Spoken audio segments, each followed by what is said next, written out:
Hey, what is up, guys? Steve here, and it is time to start another stream. Today we have for you Gengar in Generation 2. Gengar will be one of those runs that you don't really know how the beginning is gonna go, but the ending seems pretty certain. I looked over Gengar's moveset. It's gonna be a lot like one of those Mew runs. Like, I shouldn't say Mew specifically, but Mew type of run. And what I mean by that is Mew is one of those Pokemon that gets all of the punches. You basically just keep on using all of the punches the entire game. And then when you eventually get to Red, you pretty much change your move set for the occasion.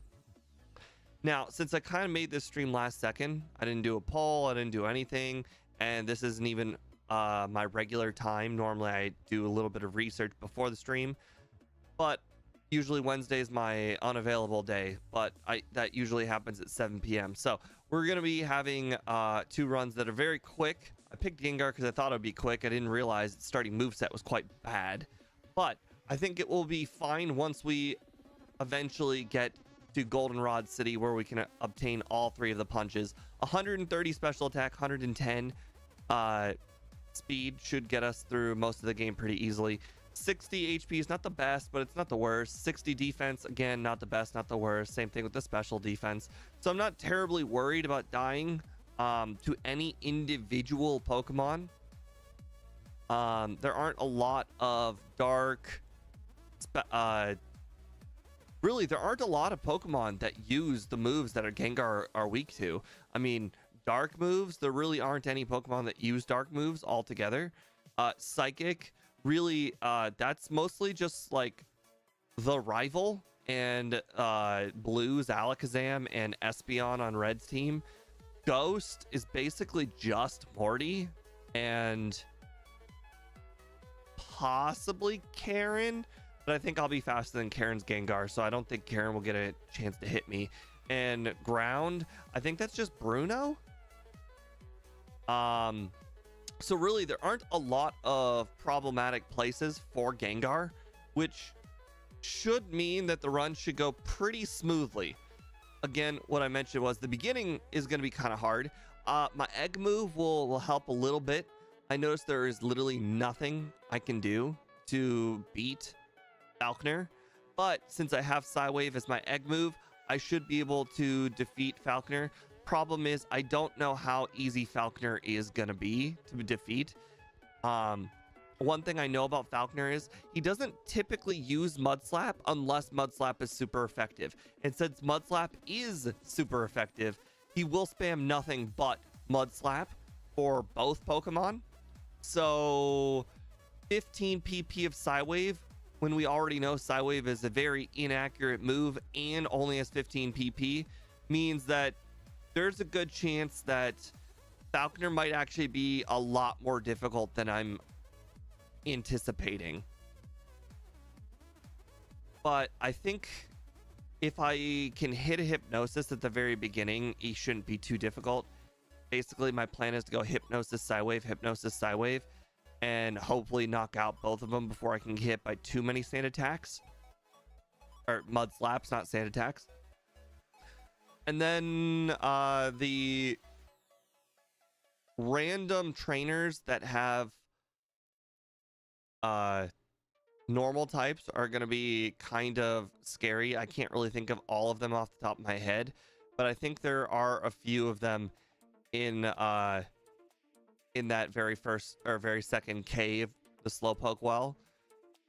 I want to say there's a Rattata, but I can't remember any others. But regardless, if I can't remember them or I do remember them, I imagine we will probably just hold on to Psywave for those normal types, and we'll use Lick on everything else. Lick's not super powerful. It uses our very bad attack stat, but better be safe than be sorry. Having to spam away all of my Spites and all of my Hypnosises would be terrible. Interestingly enough, my plan is once we get to level 13 with Mean Look, I will in fact teach Mean Look over Spite, and that is just in case like I get like PP locked is just like 5 less PP than Spite, and it basically is just as useless. But anyways, I think that's enough about the run. Let's go ahead and get started. Hopefully I'll be able to get both runs in before I have to go. I imagine my parents will text me when we leave. It's usually around 7 o'clock, which is 3 hours from now. I assume with an hour and 20 finish time, which again is on the low end of the over under, we can finish both runs in time, but there's no guarantee that we are able to do that. So I'll just do my best, and whatever happens, happens. All right. And let me go start the vertical stream.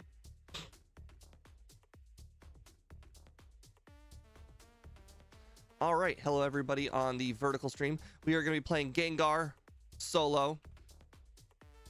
And that's about it. If you want to go over moves, stats, all of that, make sure to check out the horizontal stream. For now, we're going to go ahead and get started.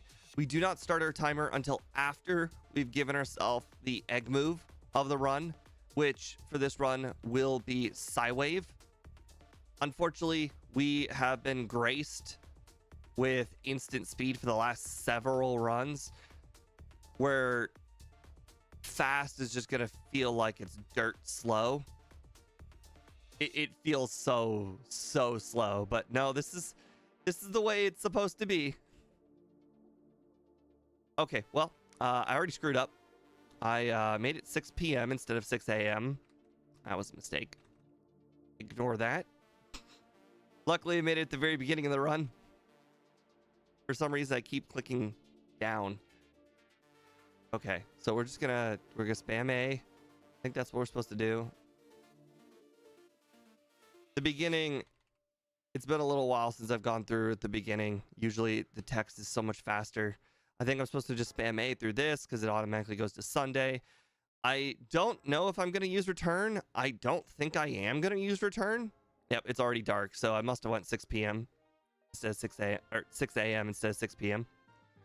All right. There was no good Pokemon to pick, except I knew I shouldn't pick Bayleaf as my rival. All right. And since Bayleaf couldn't be my rival, I think I replaced Cyndaquil. It didn't really matter whether Quilava had Flame Wheel or Alligator had. Oh, whoops. Oh, okay, hold on. Let me change our move real quick. The timer's not super important at the moment. We literally just walked out. Psywave. Save. Starter timer. Give it a handful of seconds because we just left. All right. Okay. We should be good. I know Psywave's technically supposed to have 15 PP, but that's fine. We didn't heal at the center.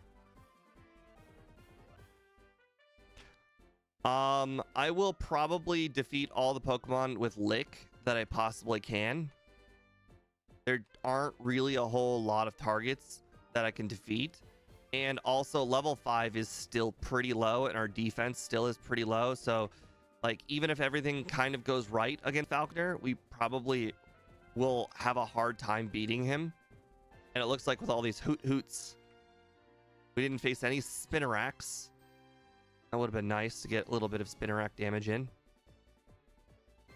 We might have to go through Bellsprout Tower. I will try Falconer, but I'm not sure I'll even make it to Falconer because I can definitely defeat the second guy. The second guy's only got 2 Pidgeys, but the first guy's got a level 9 Spearow, and Spearow's got pretty solid attack stat. Plus, it's like, I think just it's not too bad. A lot of Pokemon struggle with Spearow, actually. All right, I should have went with some Psywaves early on here. Get ourselves a slightly higher level.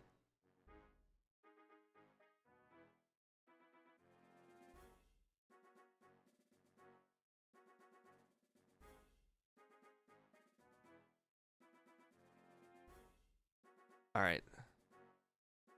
Okay, well, Lick did basically nothing. So I guess Psywave is our main attacking move for a little while.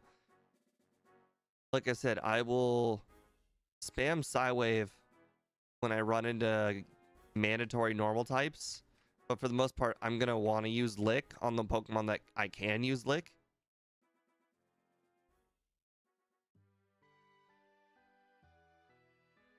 That has some getting used to. The fact that it just doesn't immediately click enter when you click start is real troublesome.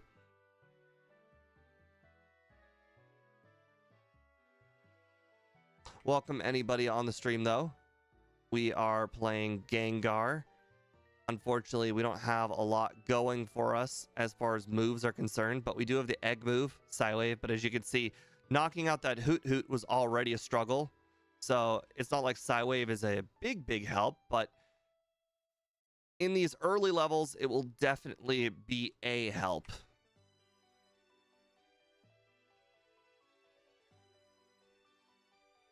All right. Let's see. From here on out, we pretty much have no obstacles except for just the one trainer, but that one trainer has got 2 normal types. And as we know, Psywave inaccurate could possibly run out of Psywaves on the trainer. That would be horrific if we did.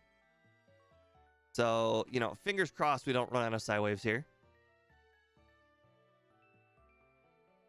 Okay, well, that was a very good start. Solid. We didn't get any misses. That's good. Low damage, high damage. Perfect. Hate Psywave, but you know, sometimes you get a roll that's not too shabby. All right, we'll just get our licks in. And that's funny, lick. All right, we still got 7 Psywave, so we'll get a level 4 Hoot Hoot in. Maybe. All right, so we're level 9. I wonder if we can get to 10 by the time we get to the gym, but that seems unlikely. I'd catch this Poliwag, but unfortunately I need the XP more than I need the Poliwag. All right. All right, I will save in front of the first trainer. We do have a berry, so I'm not super worried I'll lose, but there's always a chance. Maybe I should have considered grabbing more berries. Yep, as expected, this Spearow is doing a lot more damage than one would expect a Spearow to do. All right, well, we did use our berry, so actually we would have in fact lost if it weren't for that berry. We lost exactly. I do not have a replacement berry. Probably should have grabbed that, and I will definitely consider grabbing that berry on the second playthrough.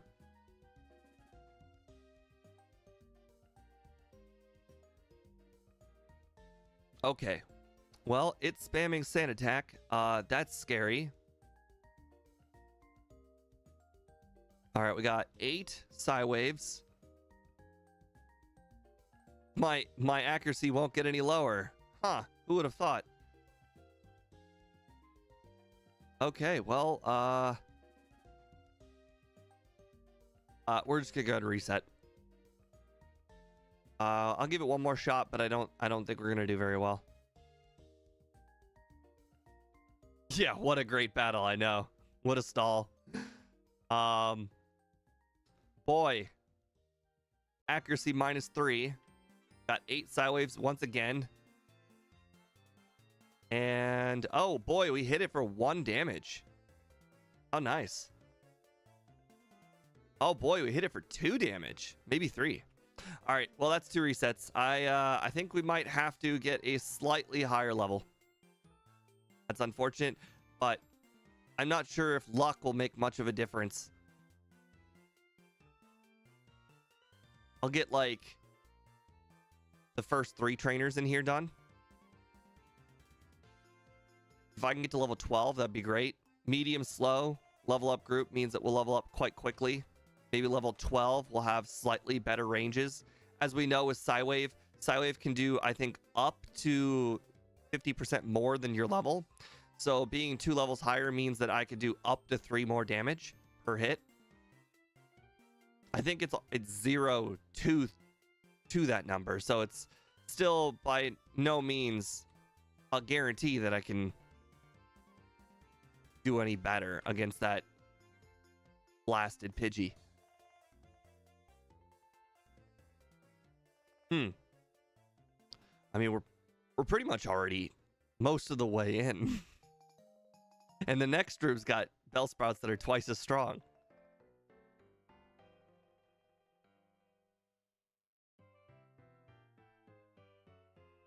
By the way, welcome Slowpoke13 to the stream. Appreciate you stopping by. All right, so the trainer on the left has got a Hoot Hoot, so we want to avoid that trainer.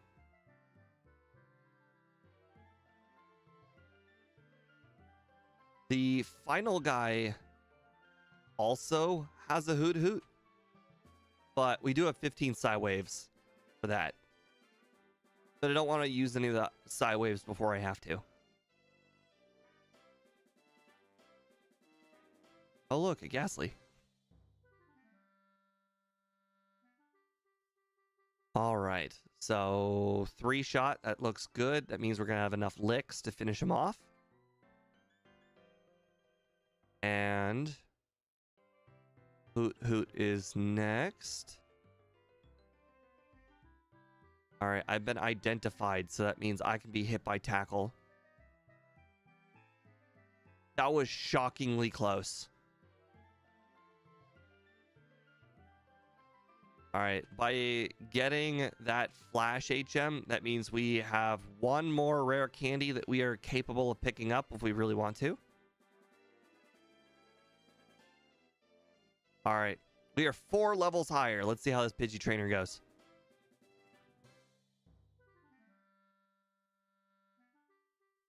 Okay, well, instead of doing 1 damage, we did 3. But the second one, much better. All right, so instead of getting to this Pidgey with 8 Psy Waves, we got there with much more Psy Waves. All right. Well, that's what happens when Pidgeys don't do damage. Let's see what happens when Pidgeys and Pidgeotos do damage.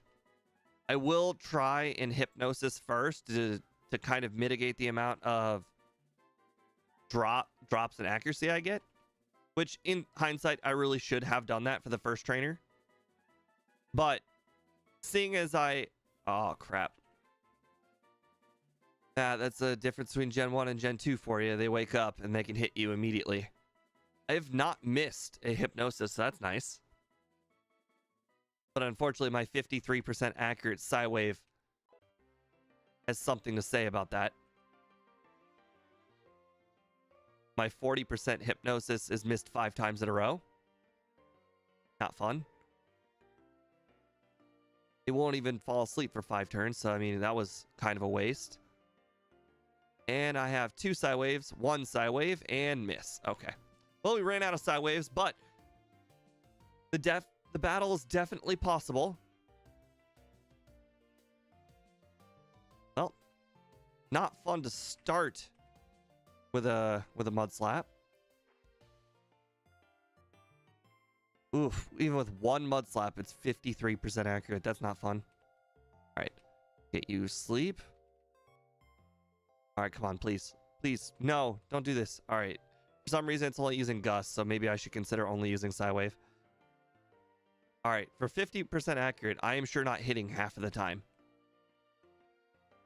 All right, well, I tried. Certainly tried. All right, first turn sleep, that's good.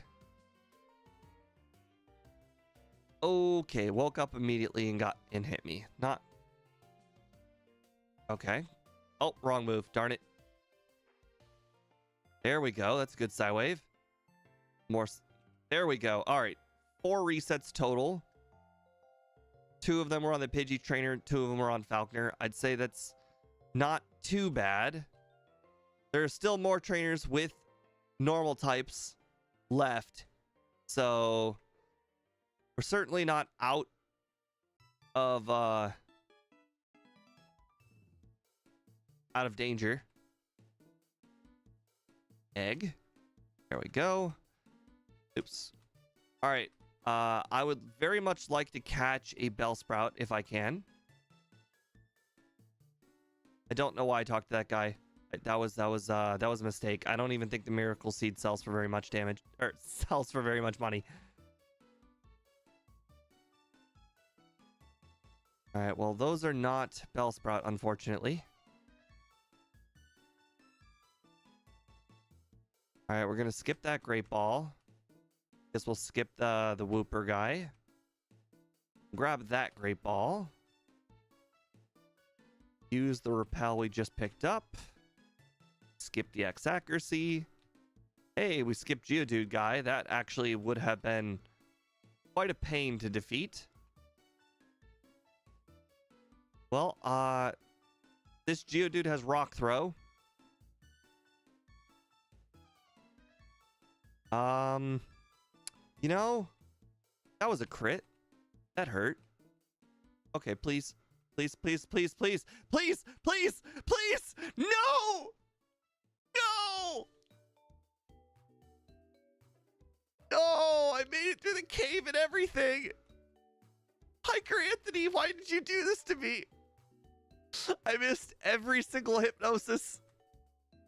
Every last one of them. Oh man, I even got so lucky to get around all the spinners and everything. I got around this guy. I didn't get around him. Darn it. Thing is, even if I had not missed all those hypnosises, I don't know if Lick would have knocked it out. It got a critical hit Rock Throw, which was not ideal.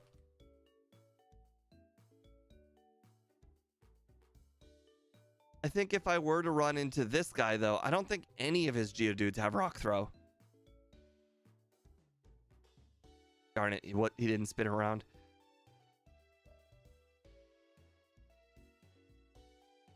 That's level 4. That's the weakest. Yep, none of them have Rock Throw. So this guy, not a big deal. Hiker Anthony, though, is a big deal. All right, Curse. Curse actually is not the worst. Don't get me wrong, Curse is still not good. But if I run into a normal type, Curse can get me out of a jam. Oh my god, Hiker Anthony. Could you, just like look away?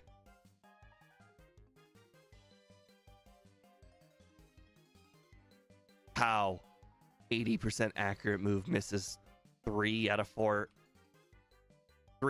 attempts, or sorry, well, 3 out of 5 total attempts. Luckily Machop can't hit me. All right, I don't know what status move I could get hit by, but we'll go ahead and grab that full heal. Like I said, there could be some Rattatas in here. I don't normally heal, but we're gonna heal just to get our Psywave PP back.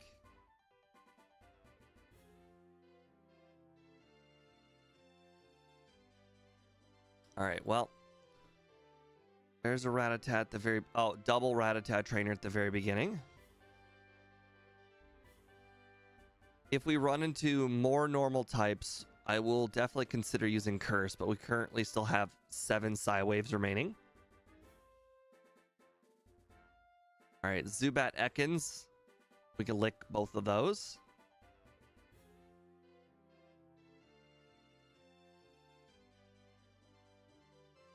Very quiet in both the chats today, but understandable considering I am streaming at a very different time than I usually do.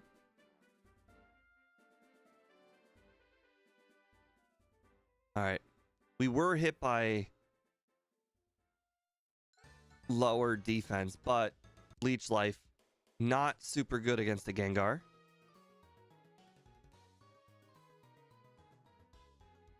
Okay, well, Psywave can't do any less than that, right?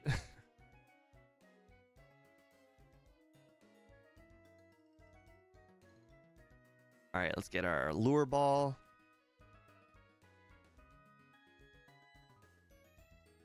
All right, we got 2 potions, 2 super potions. I don't think I can be poisoned by Poison Sting. I could die to Supersonic, though. I think Supersonic will hit a ghost.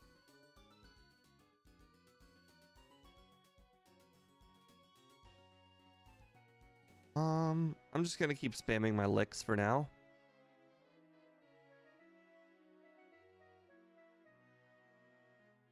It doesn't look like I'll run out of lick, but there's always that chance.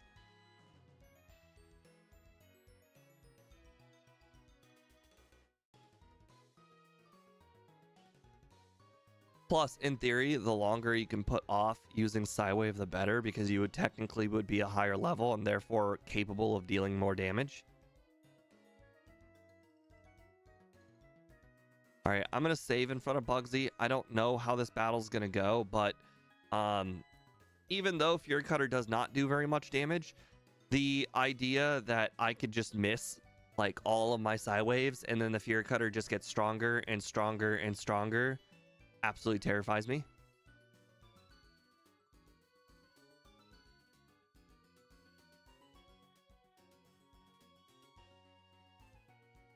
Yep. All right, 11 power, 15 power, 18 power. We got some pretty lucky Psywaves there. That's nice. Ironically, we learned Nightshade at level 21. Nightshade definitely would have made a difference. I'm curious, so at 185 XP to the next level up, I'm curious if I should have gone out of my way to battle a trainer or two that I know I can defeat with Lick.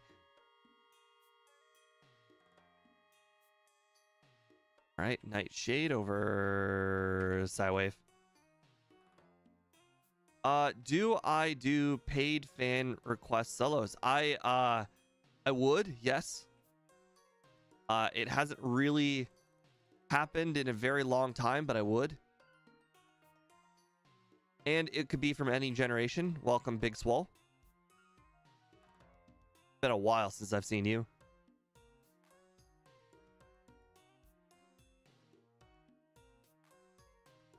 All right, let's get our 7 repels, 8 escape ropes.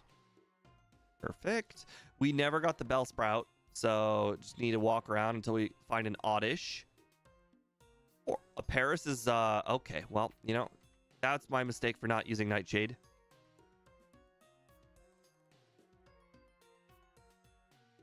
There's the Oddish. Let's go ahead and hit that with a Nightshade. Oh, it doesn't even have 21 HP. That's hilarious.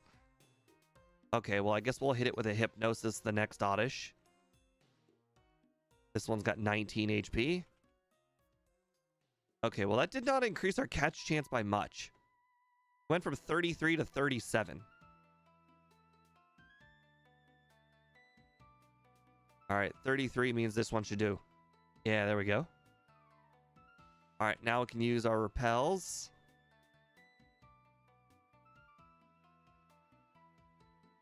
All right, Oddish, we will teach Flash and Cut.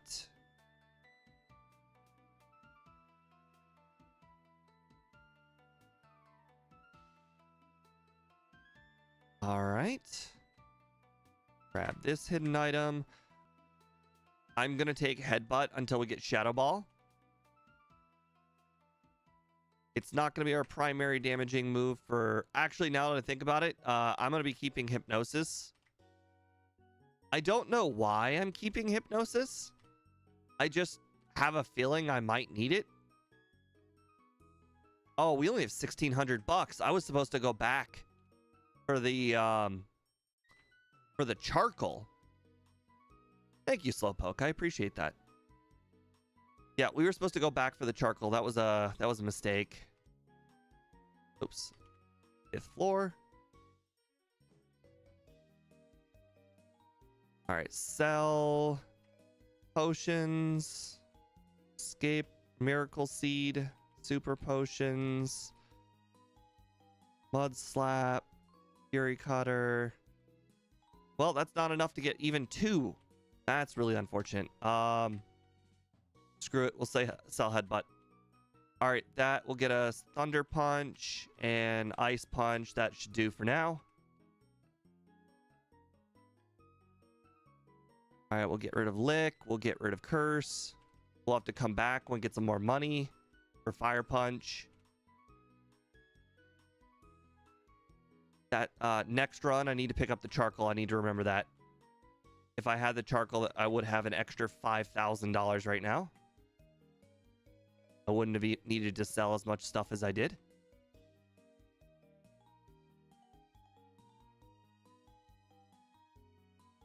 By the way, Slowpoke, you are watching on the vertical stream. There's even more stuff you can see on the horizontal version of the stream. You're currently only seeing my Pokemon, the gameplay, and then obviously me. If you were watching the horizontal stream, you could also see the opponent's Pokemon and their moves. Oops. That first one was a Magnemite, so Ice Punch technically would have worked.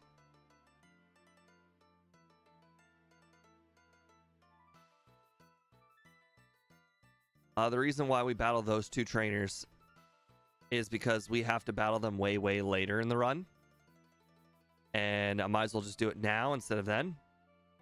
Oh, crap. We're too poor for the Abra. That's a real problem. Okay, well, I got to do this out of order as well. That's really, really unfortunate. Oh, boy. I've just made so many mistakes. Oh, that's just embarrassing. So many mistakes. We need $2,000 to be able to afford the Abra. Yeah, we really, really should have doubled back for that charcoal. Oh my god, even that one trainer was not enough money to get me $2,000.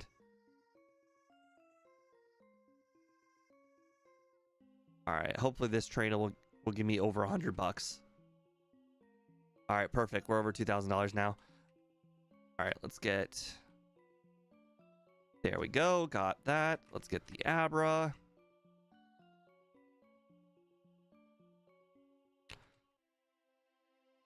Did I get the Spearow? I did get the Spearow. All right. Go. We don't need the Quick Claw, but it is our only held item for a very, very long time. And Quick Claw is better than no held item. All right. Just need to be one more step to the right, and then we can avoid both trainers.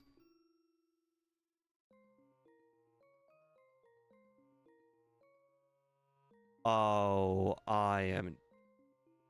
No, that was right. That was right. I needed to talk to the girl. Okay.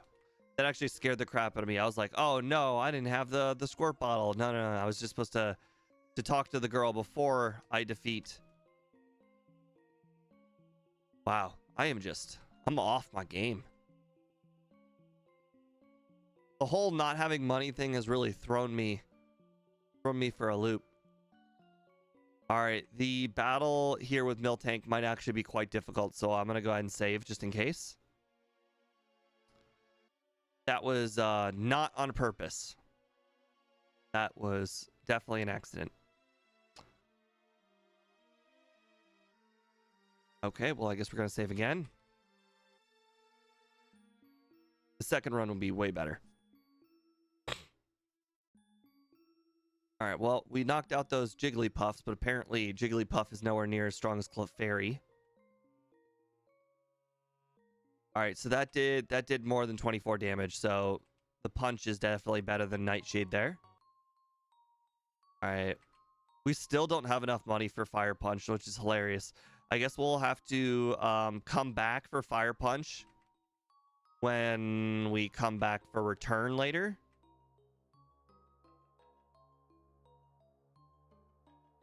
Or I could sell one full heal. Yep, we'll do that. I don't need to. Luckily, I was only like 20 bucks away. We can also get returns, so now it's like 2 birds, 1 stone. Oh, I could have sold a track. That would have been actually easier. Okay, Fire Punch. All right, over Nightshade. All right. So the next move we're going to learn is Shadow Ball over Hypnosis. Oh, I did make a mistake. That was close. All right, so the answers are yes, yes, no, Yes and no. I had felt like I had forgotten something. Darn it. All right, can we get at least by the next two trainers? That would be nice. Because I got back by them the first time.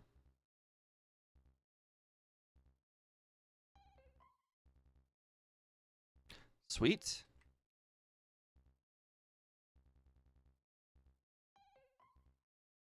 Well, that's really unlucky. There's 3 grass tiles, and I got a trigger both times.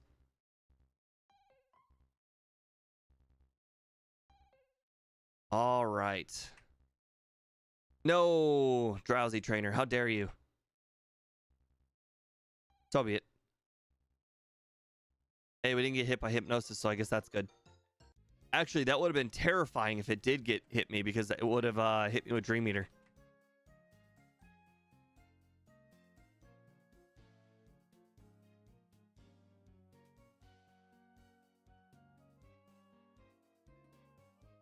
All right. Now we're gonna do the kimono girls. As we have all 3 punches, I'm not terribly worried. Interesting. Now that I think about it, we actually don't have a super effective move for more than half of them.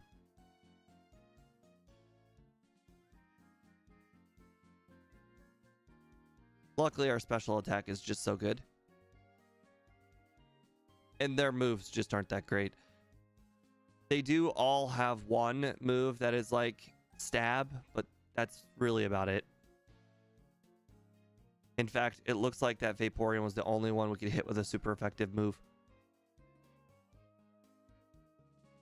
I'm going to heal again because we've got the rival battle coming up, and 30 HP short does not instill confidence for the rival battle.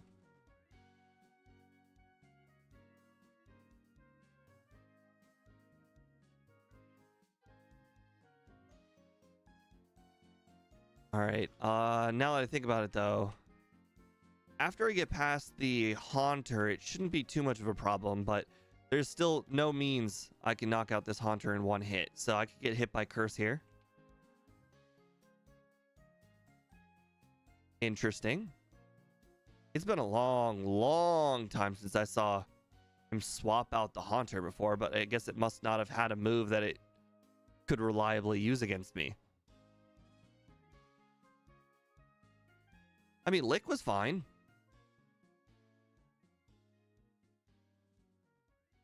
Interestingly enough, I did not knock out the Haunter in one hit, which does not bode confidence for Morty's gym.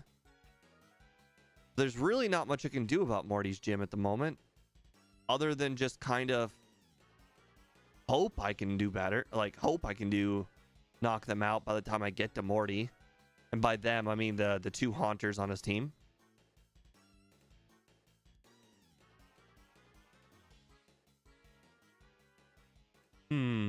Is there a different move I could be using right now? Nightshade, but that's not really an improvement. Return, but that doesn't deal any damage.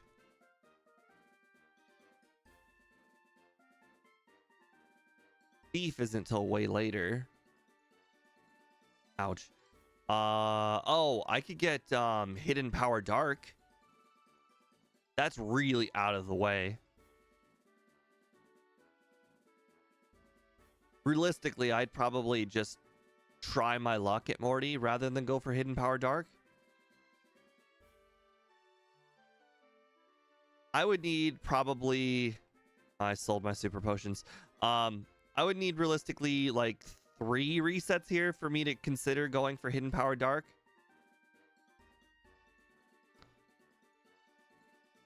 All right, can I knock out the Haunter? I can. Nice. Okay, well, that's unfortunate. But as we've been using Hypnosis earlier in the run, we know there's no way he's always going to hit that Hypnosis. He will miss at some point. All right, thank you, Slowpoke, for sticking around. Make sure, if you like this kind of content, make sure to hit subscribe. There we go. We got the miss we needed. Yeah, looks like Morty basically just goes down to a miss, which, I mean, I'm fine with. That's probably 1 to 2 resets. That is the variance I can accept. Because getting Hidden Power Dark would take much longer to get than just getting that 1 reset.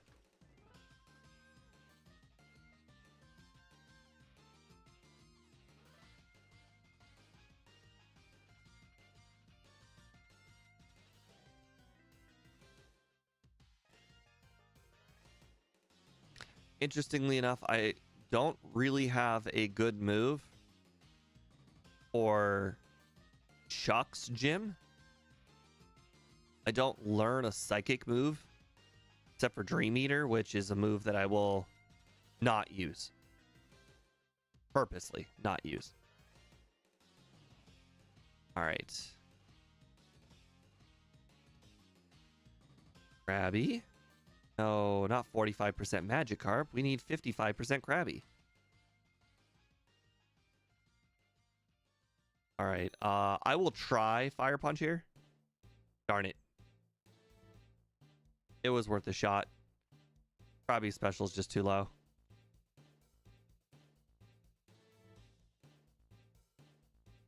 Well, this is basically the practice run for the second run because we've made so many... Oh my god, you gotta be kidding me.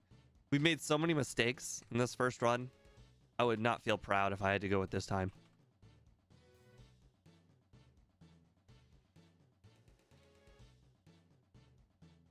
We got the 5% Staryu and the 45%. Sorry. Yeah, 45%. Yeah, whatever. You know what I meant. 5% Staryu, 45%. No, actually, no, it'd be 40% Krabby. Or 40% Magikarp, 55% Krabby, 5% Staryu.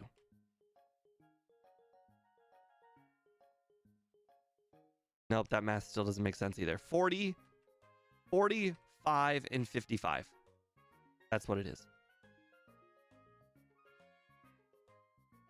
The only reason why I'm so heavily on this, I'm fairly confident Krabby is 55. So, and I know Staryu is 5. So that leaves only Magikarp that I don't technically know off the top of my head.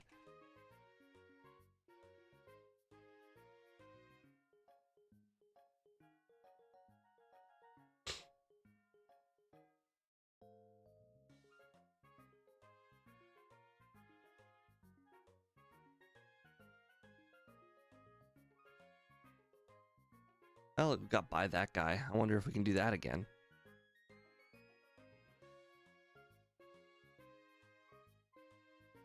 All right, I still have not bought the super potions.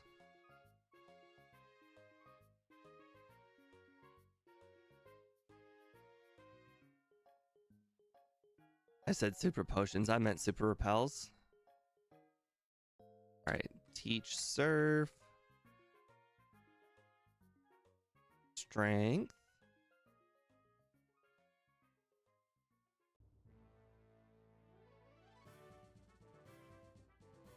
We gotta move the super repels to the top.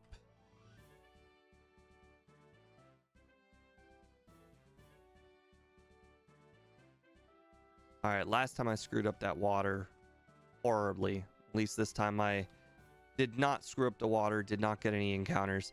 That second trainer in the water was entirely my bad because apparently he's not even like on your radar if you hug the wall.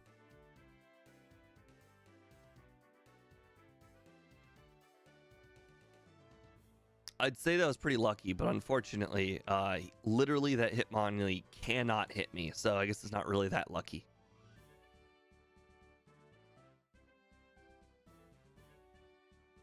So in hindsight, I really should just be using Fire Punch here.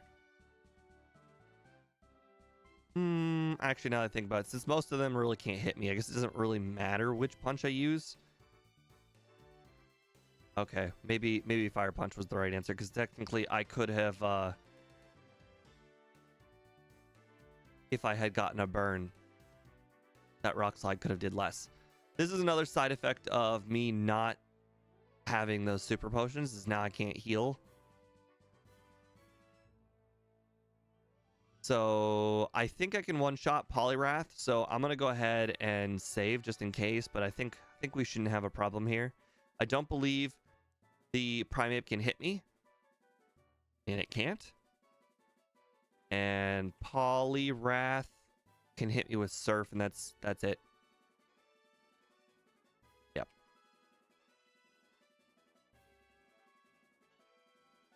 I'm curious though, if Mind Reader makes it so anything can hit anything, I'm curious if Mind Reader would have allowed it to hit a ghost, but that might just be a foresight thing.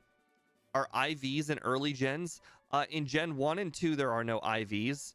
In Gen 1 and 2, there are stat XP, which is essentially the same thing as IVs, but the difference is there's no cap to the amount of stats that can be brought up. There's still the same cap of the amount of stats, like overall like number of stats you can bring yourself up, but like for instance, you know, let's say 255, like you're trying to go for 255 HP and 255 attack, right? I could do that 255 in all 5 stats, essentially, is the difference. All right, I'm gonna go ahead and grab the Hidden Power Dark. I don't think I'll need it, but I'm gonna grab it anyways. And next run we'll skip it if we don't end up needing it.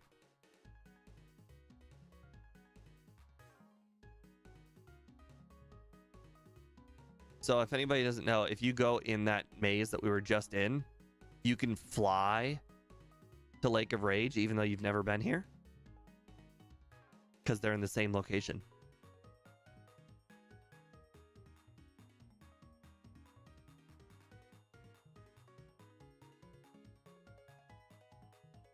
I know I said I would teach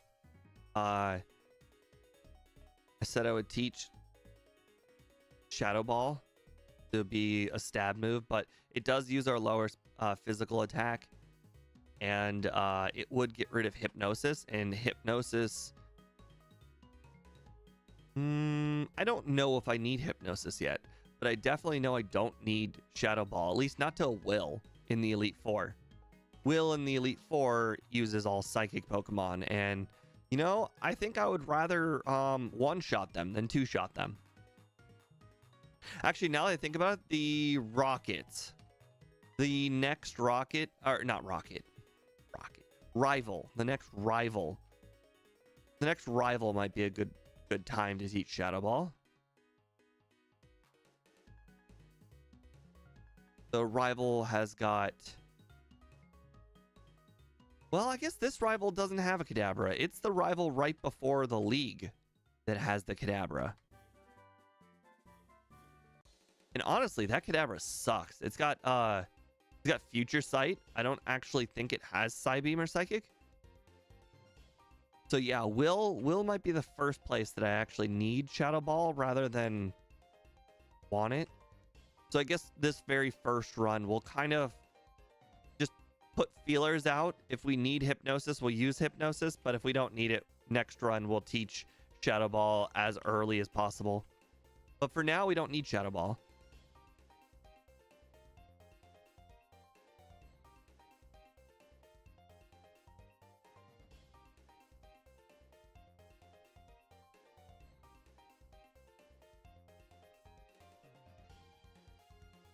There's a protein over there, but unfortunately, there's really no need for a higher physical stat. The TM for Thief is right over here, but since we picked up Hidden Power, we don't need it because Hidden Power is dark.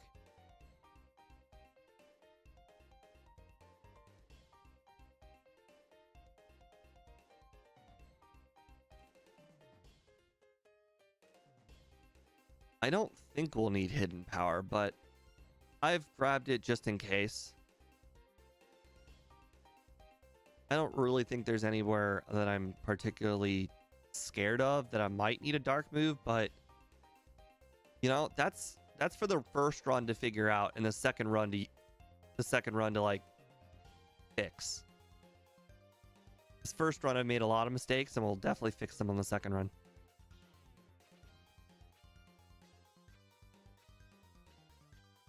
I don't believe these electrodes can actually hit me.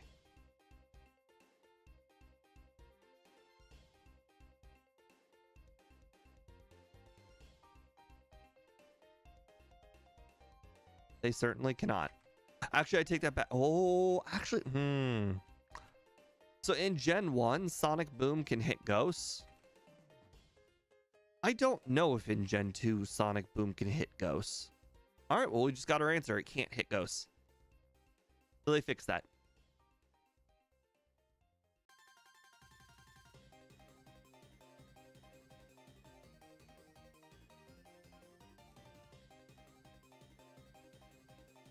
All right. Can we avoid Cloister Guy? We could. Nice. Not going to bother saving because I have a super effective move on most of them. I don't think I have a super effective move on C. No, I take that back. Take that back. For some reason, my brain was like, oh, yeah, ice. You know, it counteracts. No, I was wrong. Polyswine looks like a Pokemon that should resist fire.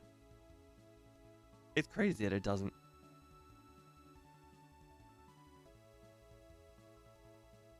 All right, we got the medicine for Ampharos, which Jasmine apparently does not have on her team, even though you really think that she would. And she's got 2 Magnemites, so I mean, it would not be like out of the blue if she just suddenly had an electric Pokemon on her team.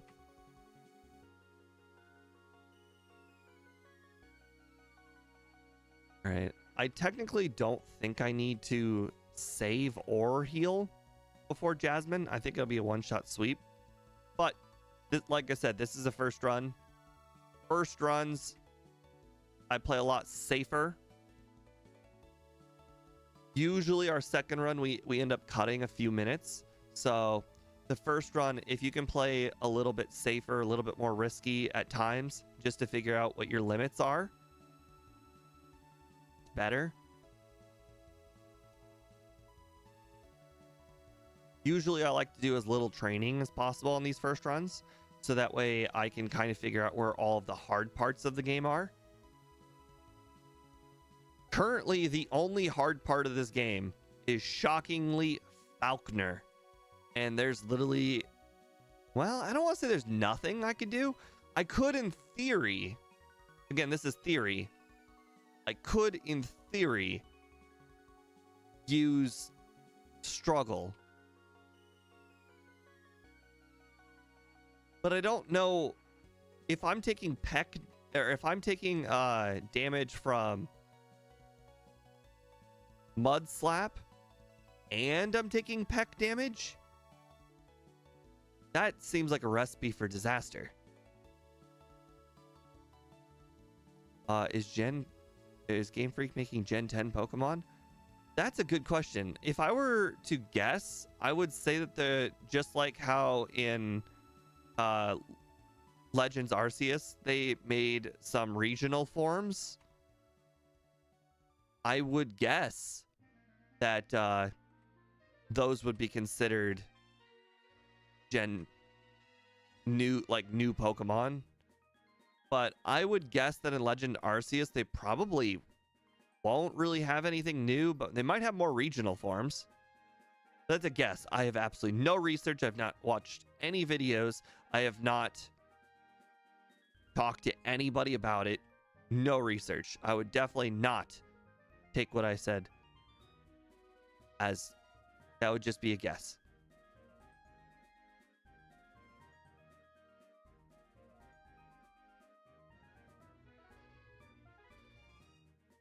Interesting. It never dawned on me.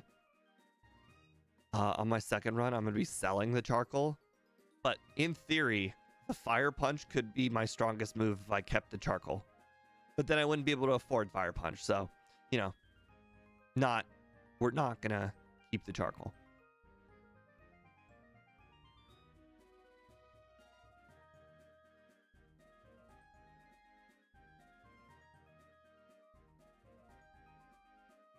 Besides, I don't have a Switch 2. I would assume that they're going to be making it for both Switch and Switch 2. But I don't know the release date of Legends Arceus. I also don't know if Legends Arceus will be considered Gen 9 or Gen 8. Or sorry, Gen 9 or Gen 10. It's been so long since the last game came out. It would not shock me if they're like, hey, this is Gen 10 now, or hey, this is not a main franchise game and therefore still Gen 9. Both of those would not shock me. All right, Ether, Ice Punch, Ether, Fire Punch.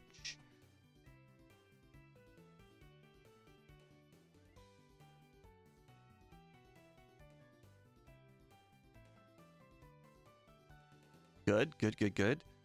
That was a crit, though, so we don't exactly know if we can knock that out next time. But I'd say, since it's super effective and our special attack is so high, there's a good chance that that should work. Okay, we pretty much have a super effective move against everything except Haunter here. Wow, Haunter's got Shadow Ball, though. So it is still risky, even if it is a small risk.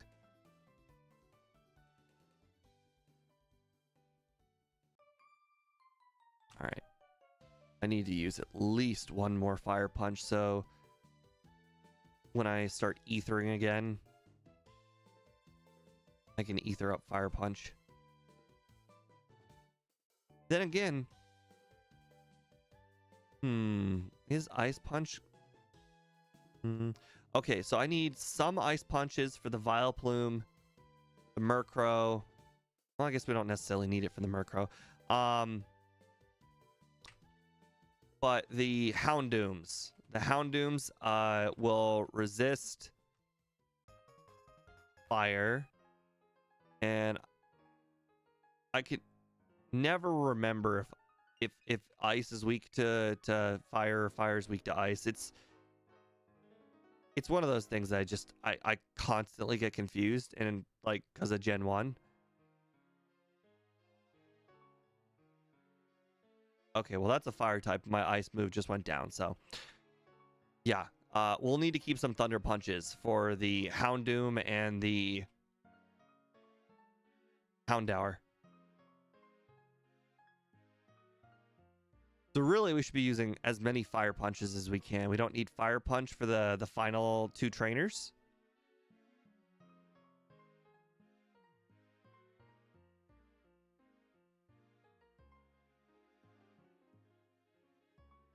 Probably should keep 4 Thunder Punches just in case.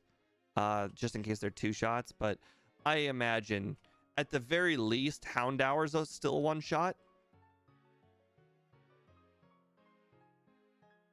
Although it looks like I might just need to refresh my PP just because it's getting low. If we end up not needing Hypnosis, though, then next run, I'll have enough PP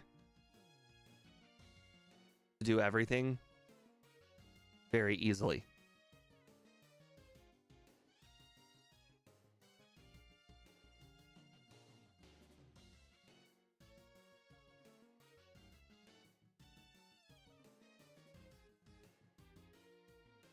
All right. Use one of our Fire Punches.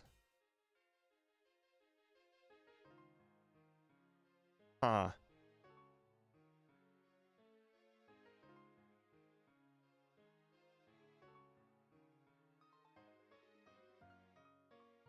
Okay, I was like, there's a noise outside right now. That's weird. I'm not expecting a noise. That noise was the garbage being picked up.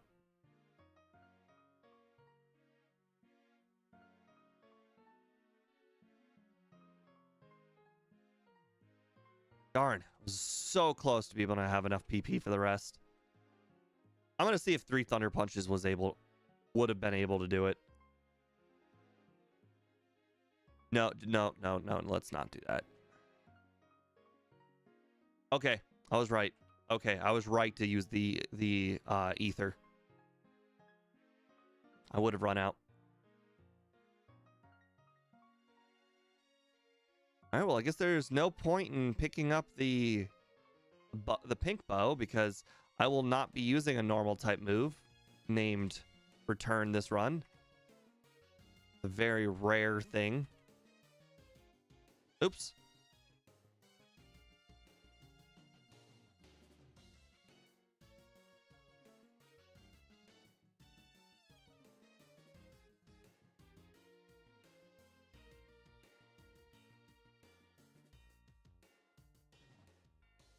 All right.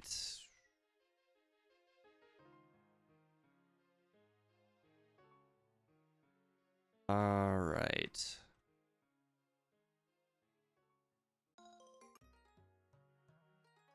I need to pick up the Never Melt Ice.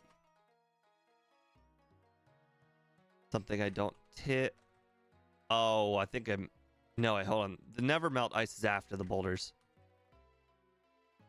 I was like, I swear I haven't been to any other room yet. How could I have passed it? No, I haven't been there yet. Right there. All right, we're gonna go ahead and put the Never Melt Ice on, since Quick Claw is basically useless. Interestingly enough, I don't think we're gonna be using Rest.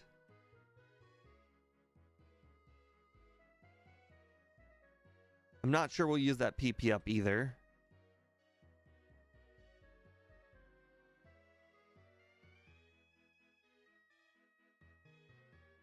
All right.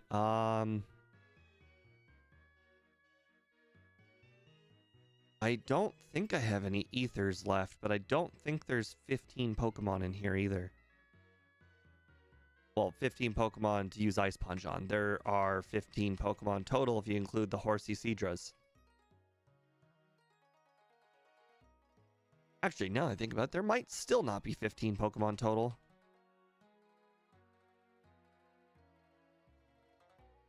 So there's 3 on the first trainer, 1 on the second trainer, 2 on this trainer. That's 6. 7. There's 7 Pokemon. So I could, in theory, use Ice Punch on every trainer if I really wanted to. Sorry, 8. I got this trainer and oh, darn it. Oh, thank God it missed. Oh, I screwed that up royally. I got this trainer and the trainer below this trainer confused.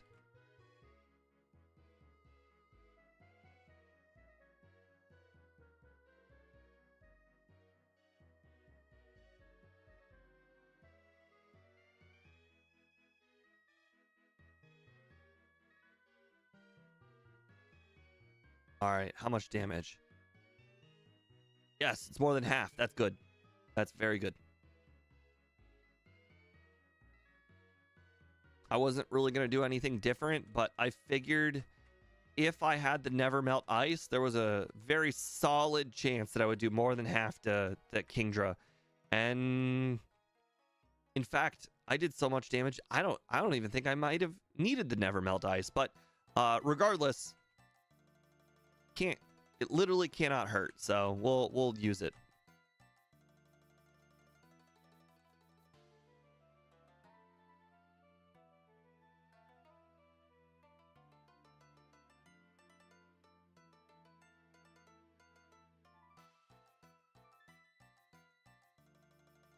All right, top, bottom, top, middle.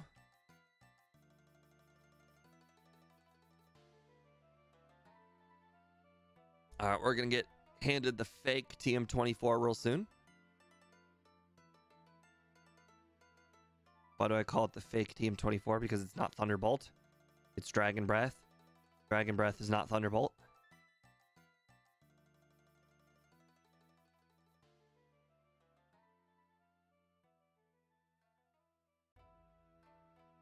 I don't know why I just got all confused there for a moment.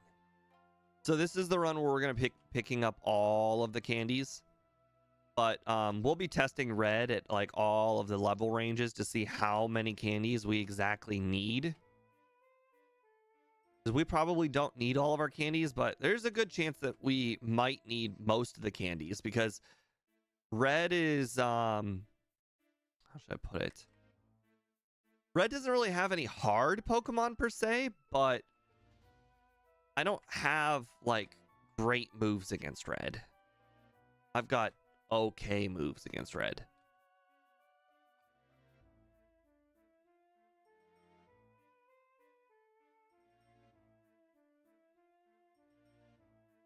Like I got the whole dynamic punch,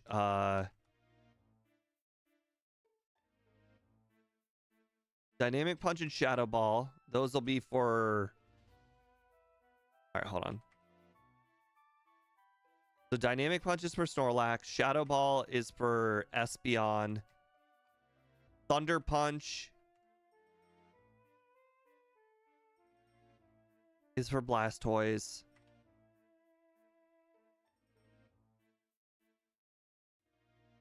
And Charizard. And Ice Punch is for Venusaur. That only leaves Pikachu left. And honestly, Pikachu could easily be knocked out by Shadow Ball because of how low of its defense it is. The question is, how many hits will it take to knock out Snorlax? Because honestly, the PP ups, maybe I should grab all of the oops, I should not have talked to Elm. That was a mistake. The PP ups might actually be for Dynamic Punch, because if Dynamic Punch is a 3-shot on Snorlax, it will automatically confuse for starters, but if it's a 3-shot, then there's a good chance that I might just straight up run out of PP on Snorlax for Dynamic Punch. And at some point, he'll probably use Amnesia. Hello, TCM Edits. Welcome to stream. But yeah, I think I've got red figured out, but you never know. I could easily just miss every single Dynamic Punch, and then there's literally no way I can beat Snorlax if he uses even a single Amnesia. So, yeah, might need to grab the PP ups, but for now I've got one PP up. If I find that red, if I can 2-shot the Snorlax, I will not probably need the PP ups, or at least not need more than one. If I 3-shot the Snorlax, I'm going to need all of the PP ups for Snorlax.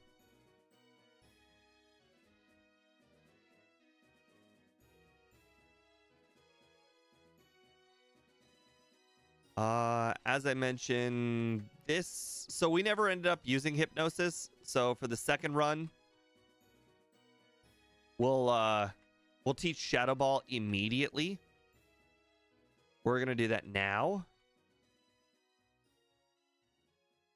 Pretty much just for the Kadabra on the Rivals team here.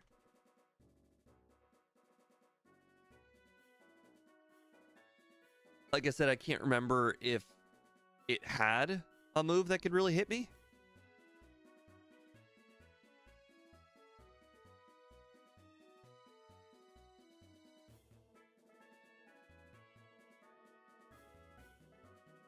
Oh, right, and for Haunter, but I don't really think well, you never know. Maybe I couldn't knock out Haunter with like an Ice Punch or whatever.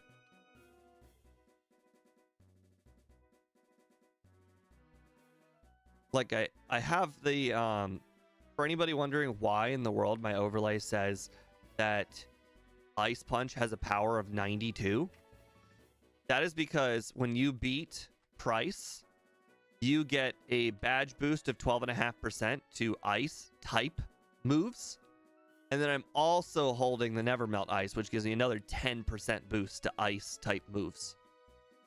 So I've got 2 boosts to ice type, therefore making Ice Punch my strongest of the 3 punches. I think Blaine gives the same boost, but for fire. And I think Surge probably gives the same one for electric. Although Gen 2 is weird on the boosts. I'm not totally certain, but I'm pretty certain. Usually pretty obvious, like the type that gets boosted is the type that they use primarily.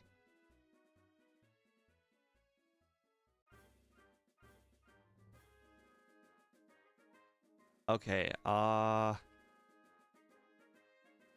it boosted its defense there, but I'm genuinely curious if Shadow Ball would have done more damage. My physical is way lower, but also that Muck had higher special defense, so hard to say which one would have been stronger. Dug a hole, okay.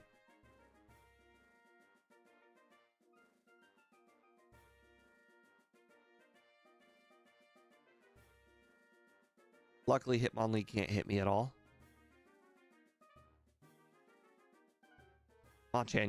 Machamp, whatever. Rock Slide on Machamp. Oh, that was a crit. I was like, wow, Shadow Ball did a lot more than I expected. But oh my god, I got back-to-back crits. That's insane. Well, I guess we're not going to know how much damage Rock Slide does. All right, let's heal up. Max Elixir. Why do I have a Dragon Fang? Did I accidentally pick up that Dragon Fang instead of... Oh, I bet it was the item on the island next to the Max Elixir. Okay, yeah, that was an accident. Oh, I was really hoping I would two-shot the Umbreon. Feels bad. I don't really think there's much I can do to improve this. I just pretty much need to hit all my moves from here, despite being hit by... Yep. Not much I could do to improve that battle.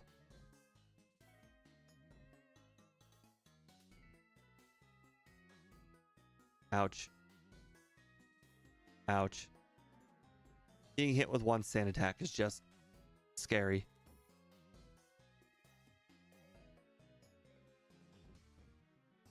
Oh my, that crunch does a lot.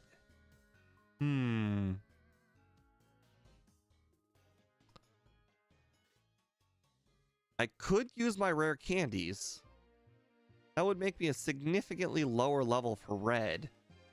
But I am only already 20 levels away from where I would normally beat red, but this battle is very hard. So this might be the hardest battle in the game because I don't have the required type matchups. So maybe I do use my candies from here. Question is, how many do I use? Let's try 3. What I really need to do here is I need to be able to two-shot the Umbreon.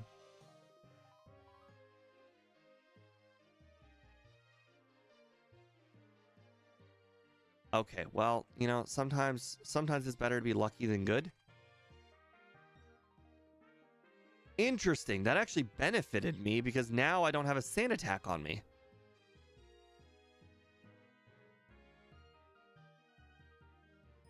Okay, Houndoom is also now a two-shot. We survive a crunch. Just barely.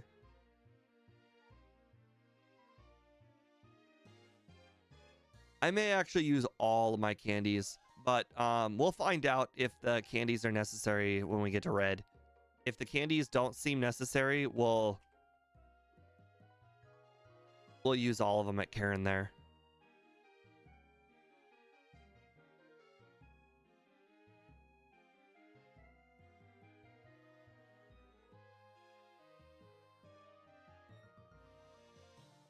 Unfortunately, the over-under, the current odds for the over-under is 50%, 120 to 125. That would pretty much be like a second or third try red. So it looks like... Oh, whoops, that was an accident. The majority of the people who have voted are currently correct, assuming red goes well. The under seems very difficult to hit from here. But a 20 minute 20 minute post game is kind of expected. But you can do it faster than 20 minutes. Usually 20 minutes includes a few resets at red. In theory, you could probably finish in less than 20 if you get like 1 or less resets at red.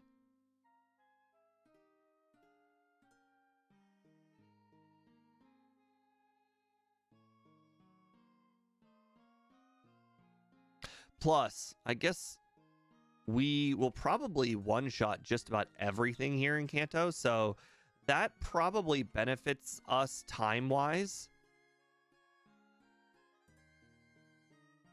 Usually, a handful of 2 shots here and there will kind of hurt your time a little bit, but having all of the punches really benefits you.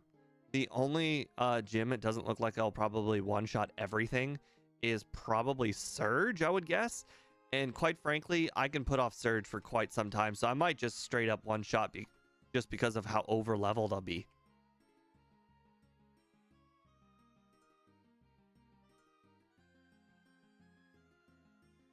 Interesting little trick here. You can use teleport, and you'll show up here rather than in Johto. Can I go by this guy? Yes. Sweet. Sweet. We now have our fly location set up. I don't know when I'll need the leftovers, but I'll probably use them around the time I get to blue.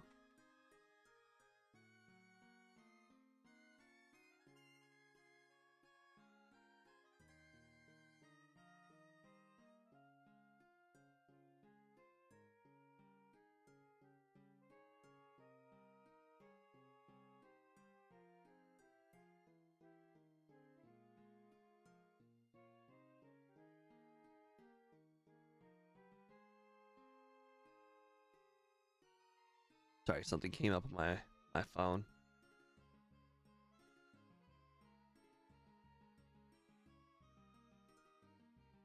All right, I got it.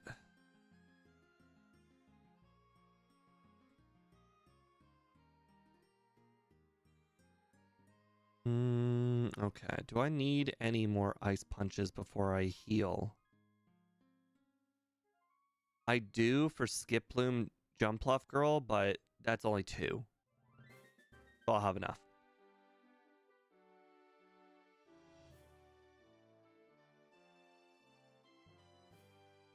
All right, now we'll go do Erica, or sorry, Sabrina.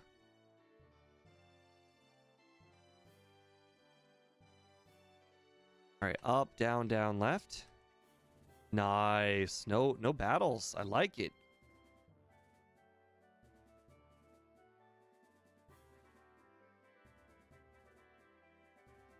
So far as random encounters are concerned, we're definitely in the under 20-minute Kanto. All right. Right, up, up, down. Perfect. I screwed that up a few streams ago, so always good to make sure that you got it right.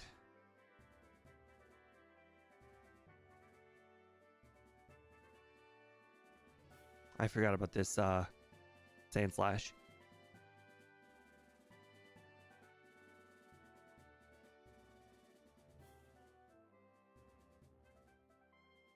Okay, well, I kind of expected to have to battle Skip Plume Girl.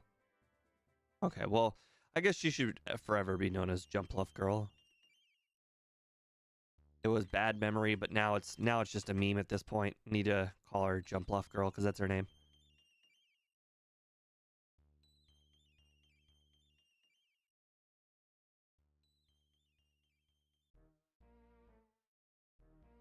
All right.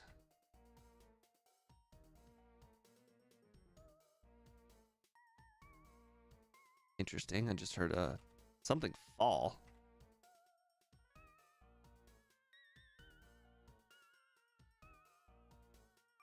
Weird music. Ah, darn it. Hey, Speed. Welcome to the stream. Hey, is this your first run?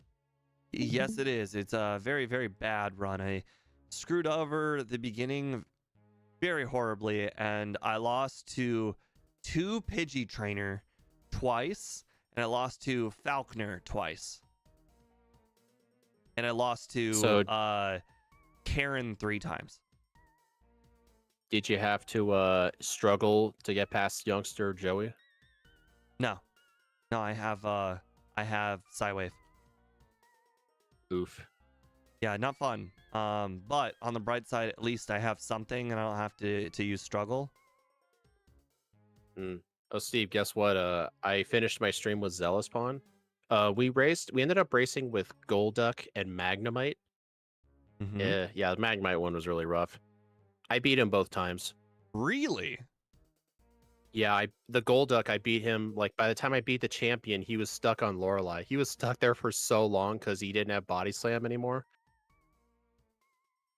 Yeah, I remember when I rage quitted Golduck in the randomizer. You rage quitted a lot of things in the randomizers. The Golduck one is the one where it sticks out the most because I think I rage quit it at the very, very end, and I said I replay it at some point offline. I never did. I finished my entire Kanto decks, but I never put Golduck on there.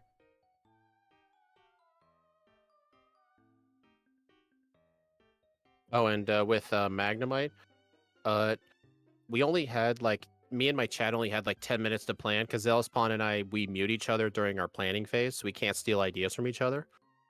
And Axio remembered from one of Scott's Magneton Electrode videos, he actually taught Bide to deal with the champion Sandslash since it always spams Earthquake.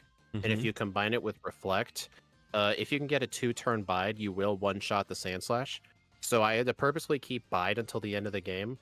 And other than that, my main moves were Thunderbolt, Reflect, Mimic. I did have Swift for a decent chunk of the game. I actually never taught Double Edge, unlike Zealous Pawn. I thought, because Magneton used it, but Magnemite is just far too weak to need it, because the recoil is just far too much.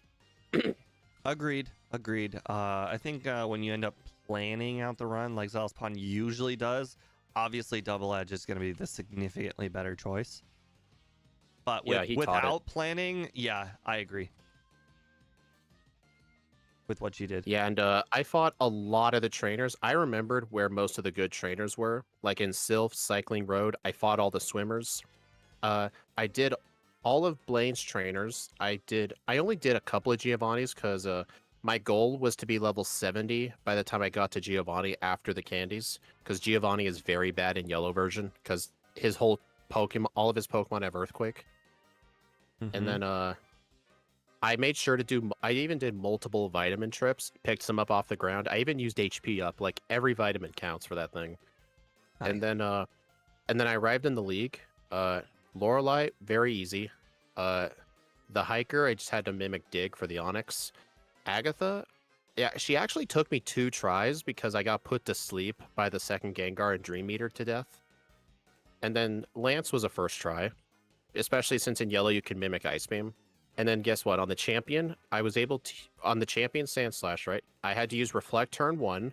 I got hit with Earthquake, and it did roughly less than a third because it's a guaranteed 4-shot without crits.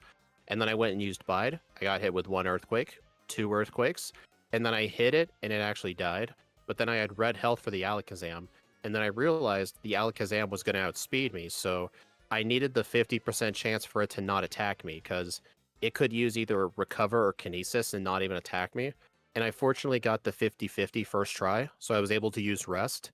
And then very slowly, I had to use Rest 6 times in that fight. I had to defeat everything with Thunderbolt. And then I beat the champion first try, and I beat Zealous Pawn by over 11 minutes. Yeah, well, being able to think on your feet is a skill. Unfortunately, his skill is just perfection. Yeah, by the time I beat the champion, he was on Bruno.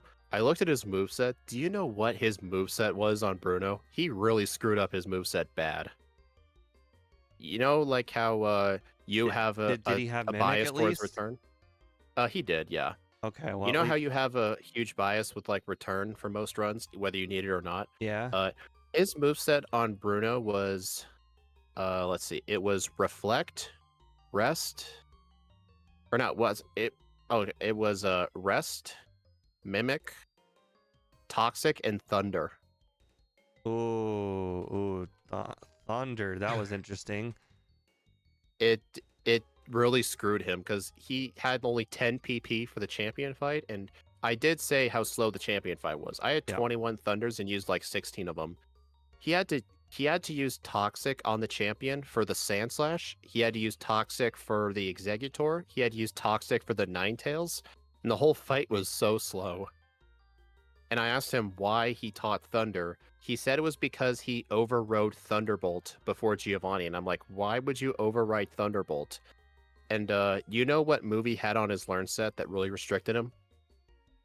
No. Double Edge. Oh yeah. He Overrated. never unlearned Double Edge. Very overrated. Yeah. And it was honestly one of the best yellow runs I've ever done. With a Magnemite in the much harder game, I only had 4 resets. 4. And I first tried everyone in the league. Like, I think even if Scott were to do like an optimized playthrough with Magnemite at some point, I don't even think he could get a run like that. That's how I felt about my Cubone run, but now that I'm just a much better player, I don't know if that could happen again. But here's the thing. Cubone has to 3-shot the oh, Gyarados? yeah, it has to 3-shot the Gyarados. So, fishing until you get 2 Hydro Pump misses takes a really long time, and I got like 3rd tried it or 2nd tried it.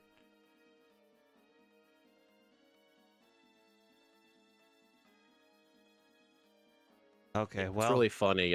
When we did red and blue, he beat me. And then I guess for the yellow stream, I wanted to practice. So yesterday I did 2 runs with Nidoking and yellow version. And I ended up beating him in both yellow runs, even though he's done far more yellow than me. it It's really funny when we were doing the random Pokemon generator website for a first stage. It ended up rolling Magnemite, and I'm like, you know what? We should probably re-roll. I'm like, and then Zealous Palm was like, hey, now, wait. You always say I don't play. I always play good Pokemon. Let's do Magnemite, sure. And I'm like, okay. I was just saying no because didn't know if you wanted to do it. So yeah, he wanted to do Magnemite, and I destroyed his ass. I mean, you tried to help. I did. There's a difference between a Sandshrew and a Magnemite. Sandslash gets Swords Dance. Yeah, but I'm saying he's played a handful of like Sandshrew and Nidoran, but with double kick, like. Not a handful, but just they usually have something good going for them.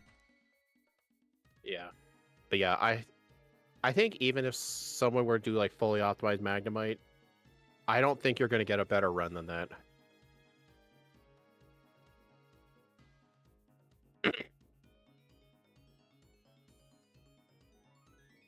All right. Now the question is, will these rare candies matter? Because I'm going to try and do red without using candies to see if the extra levels matter or not.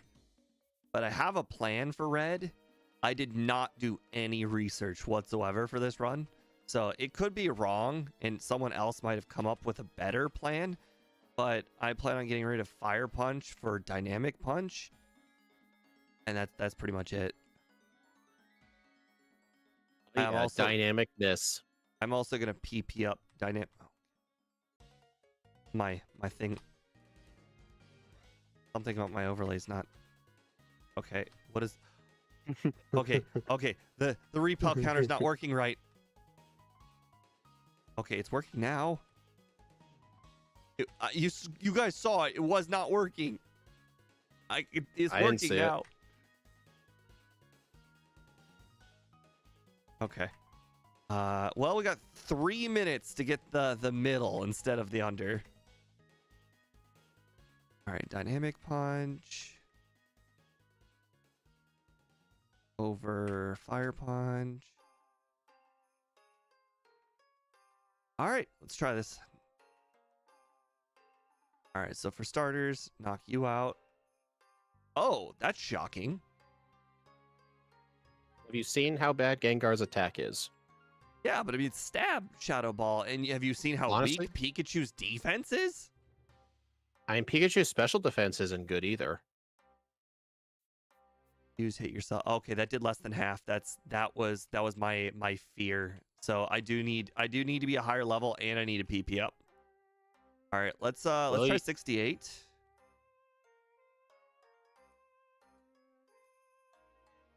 Yeah, that was a really fun stream. I just beat him with both runs. I need Someone to had to put him in his place. My fear was I need to do half because of the rest and how inaccurate dynamic punch is. Like, I got to 2-shot the Snorlax. There's no option. Darn it! Oh, I've been charmed. It's dead. Try Ice Punch. Okay. Less. Oh. About the same. Okay. Well. Hey. Aw. You really. Hey, that gives you a free turn. You know, it's kind of funny about that. Red can only use full restores on Pikachu. Can do half. No. Yeah, but with the hit itself, it would have been a 2-shot. Yeah, but I can't factor for that because it'll wake up and use rest again. I remember I asked, I think it was Snowy or somebody else, like why Red only uses full restores on Pikachu. Apparently, trainers that can use items are only coded to use items on their highest level, which is usually their aces, but Red starts with his highest level. Interesting. Oh my god, we're about to get the middle and not the over. I'll take that. Die. Aww. All right, we got the middle. All right, I'm gonna go ahead and reset and see if 70 was good enough to 2-shot. Because I need to know the level. I gotta know for the next run. I can't just have that happen again. I gotta 2-shot that Snorlax. Ooh, nice. At least the Pikachu's a 1-shot now. Oh, do you still play with Pokerust? Yeah. I actually played most of the run with it.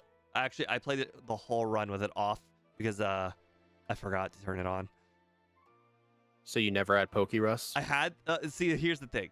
At some point I fixed the Pokerust, but I forgot to click freeze. So I had the text that showed people I was using Pokerust, but I didn't actually have it. Okay, I have a feeling. See, I picked up every rare candy in the game, so I only got one more remaining. So if 71 isn't good enough to get half on the Snorlax, I either need something lucky to happen or I have to do more training.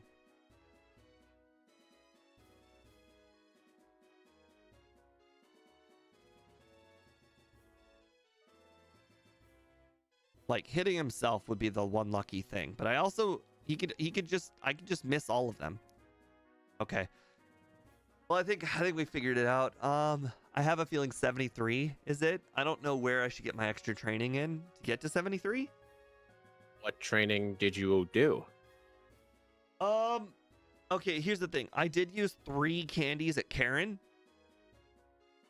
Are you sure that was a good idea? But I had to, because first of all, even with the 3 candies, Umbreon was still a 3-shot, but with the 3 candies, then the Houndoom was a 2-shot, and the Houndoom does half with Crunch.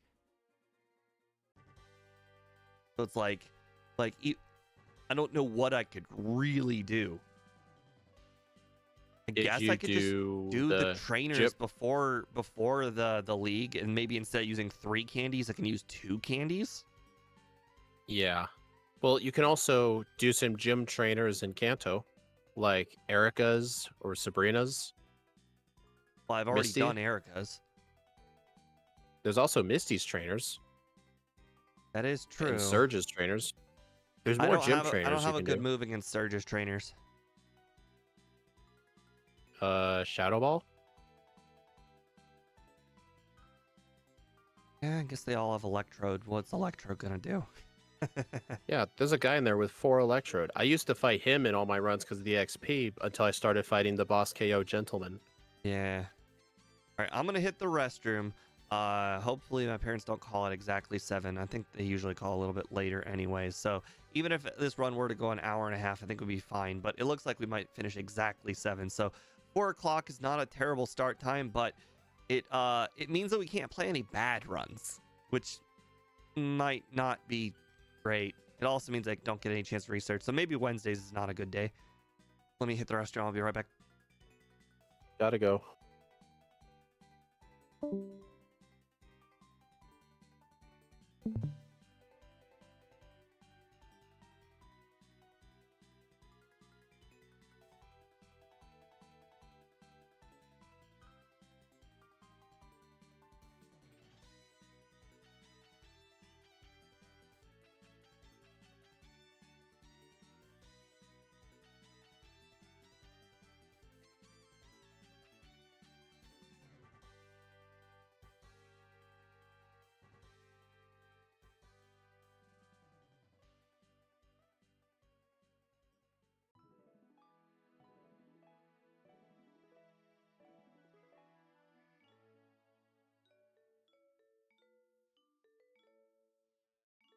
But anyways, the 50% of you guys that voted 120 to 125, you are all correct. Congratulations. I will start another poll. Unfortunately, I do not think I can save a lot of time. I feel like the time that I can save is on the mistakes that I made. And the mistakes that I made were mostly overworlding. So I mean, honestly, I think I could probably knock off like 2 minutes. So yeah. I will make a slightly closer poll. But I guess we could probably knock off a minute or 2 off of red, because I won't be like, testing red. I'll just go in with the strategy and then I'll know what to do. So 120 seems like a really good, like, this is a good time is 120. All right, so let's see.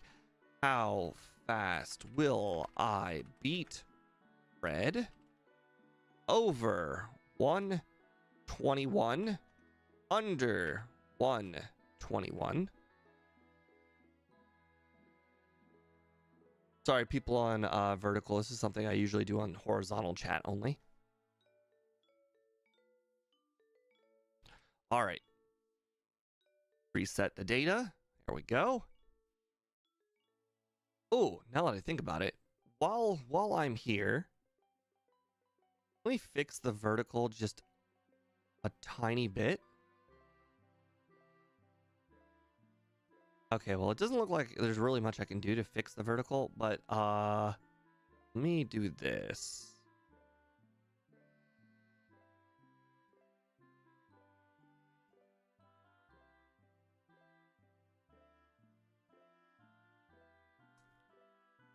Okay, well, a little too high. Okay.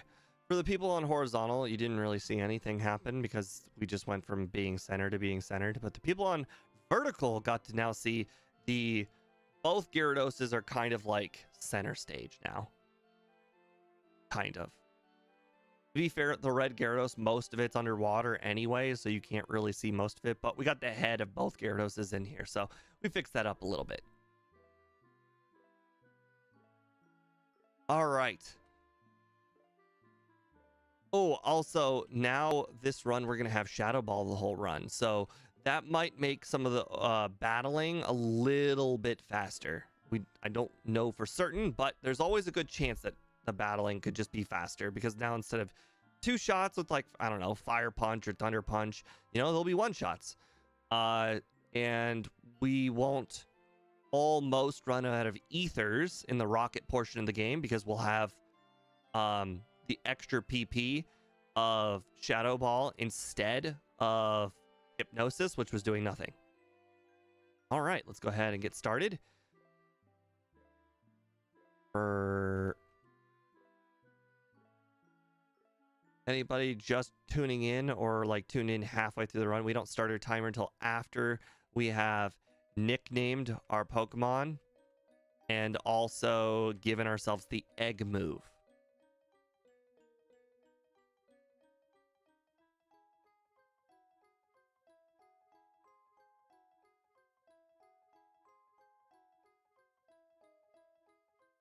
All right. First Pokemon on the list. LL, yes, that's good. I'll actually make sure to start the timer at the correct time this time instead of accidentally forgetting to start it just a little bit late.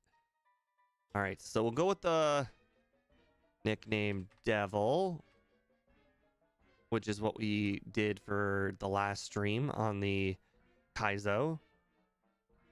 All right, now let's go ahead and give ourselves the nickname, or not nickname, sorry, give ourselves the move.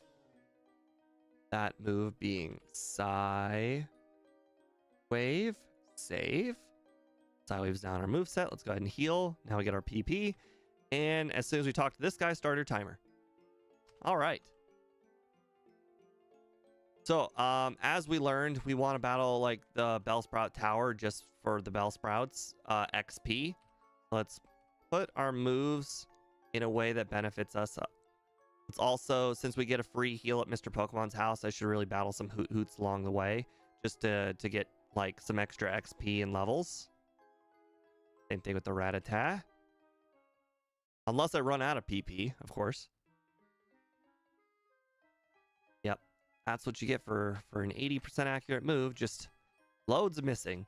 Same thing with the berries. We're going to go ahead and pick up some extra berries.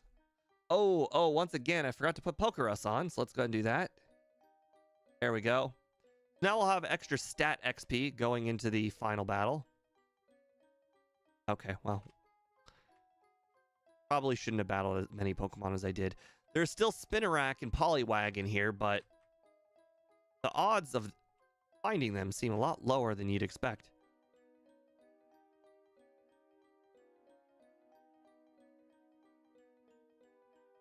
Interesting. I actually think we might need to battle the Caterpie trainer because it's one of the trainers we can actually defeat. And Lick is actually a move you can use on Caterpie. Problem is the Caterpie don't really give a lot of XP. But, you know, beggars can't be choosers. At this point, anytime we don't have to use Psywave is a good battle to me. Oh, whoops. All right, let's grab this antidote. I don't particularly think we're going to be getting poisoned. Actually, now I realize it, that was really stupid. Actually, you know what? Hold on. We need a little bit of money. We need to be able to afford all of the punches when we get there. So, you know, antidote doesn't sell for a lot, though. I think the antidote sells for like 50 bucks. But it's not nothing.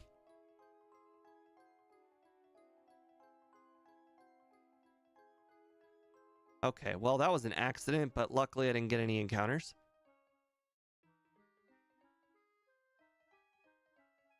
Ike has red hair. I really doubt he's got red hair, but it'd be cool if he did.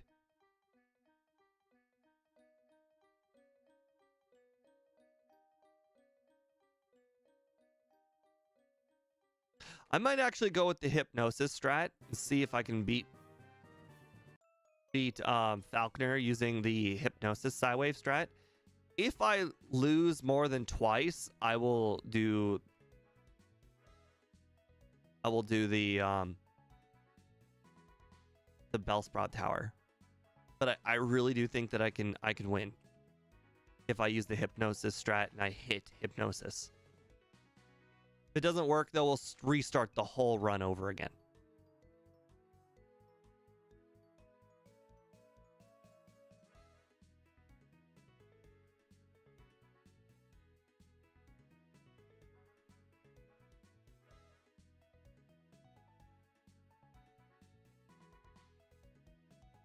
Cool.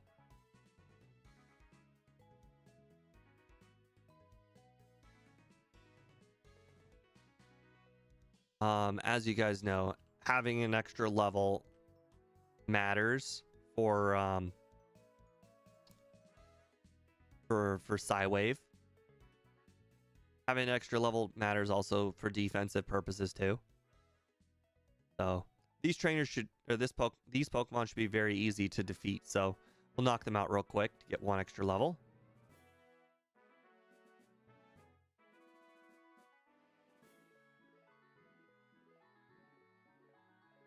Nice. Take the Poliwag.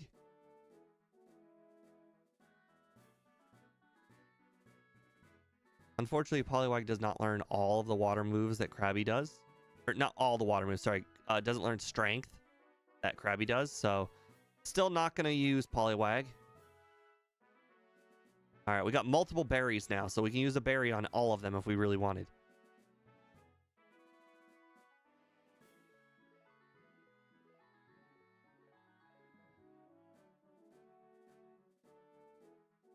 All right, we're going to go ahead and heal after each trainer. I don't know how much time it takes to heal. Looks like 30 seconds. But you could easily run out, especially on this trainer who's got Sand Attack. Last time I just took the Sand Attacks. This time I'm gonna put him to sleep. Aww.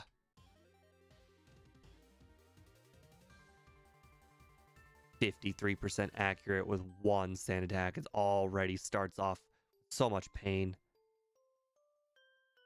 Oh my god. Oh no.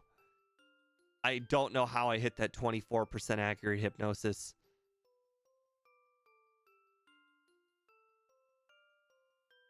In theory, I actually cannot lose.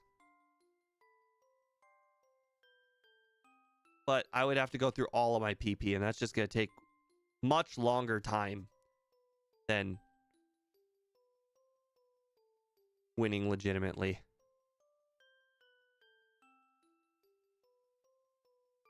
Come on, Psywave. Yeah, there we go. All right, one more. Nice.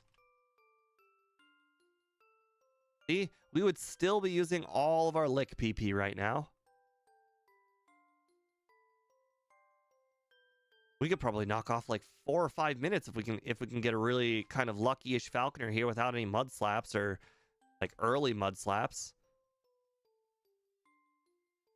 I didn't even use my berry.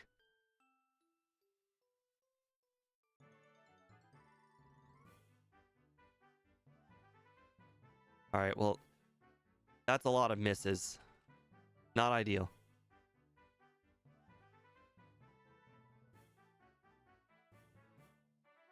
%32% accuracy. All right, we'll go ahead and restart that. So I guess the Pidgeotto uses Gust, but the Pidgey seems to prefer Mud Slap. 1 damage.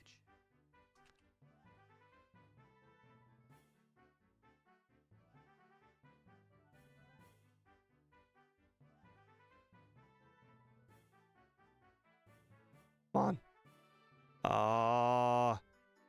I just missed. Without any Mud Slaps, I missed like every single Psywave on that Pidgey. Without any Mud Slaps. That's just insane. 80% accurate is just the worst.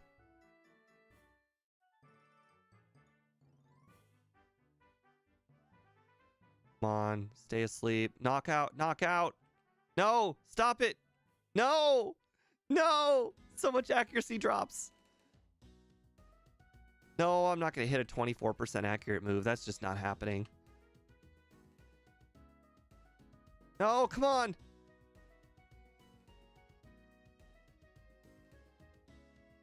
That was so close.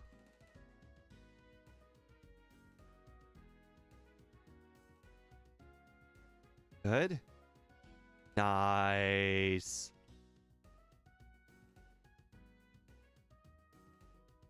This Pidgeotto does shockingly kind of a lot of damage.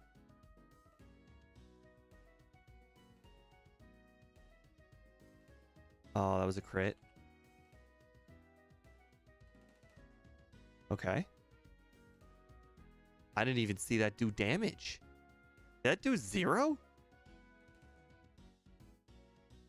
Okay, I don't know how much time we saved, but you know what? 4 resets, not bad. We actually finished the last run with 4 resets, so pretty equivalent.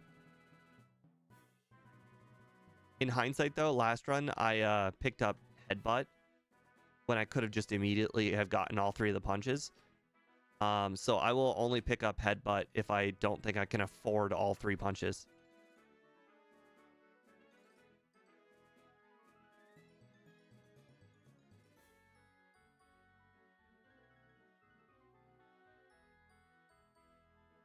Hey, Bellsprout. Dang it, I got a crit. Darn it. You're not Bellsprout. You're not Bellsprout. You're also not Bellsprout. I need Bellsprout.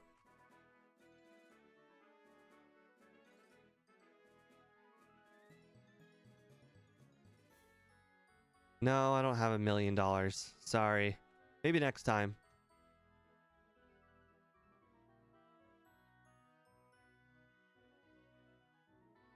Nice.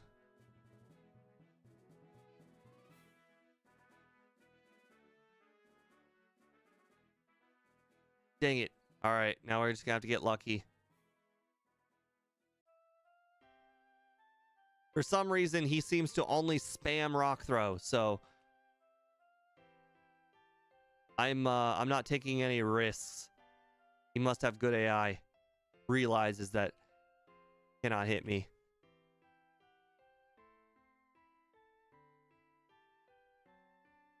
Imagine if the focus energy could let it hit me.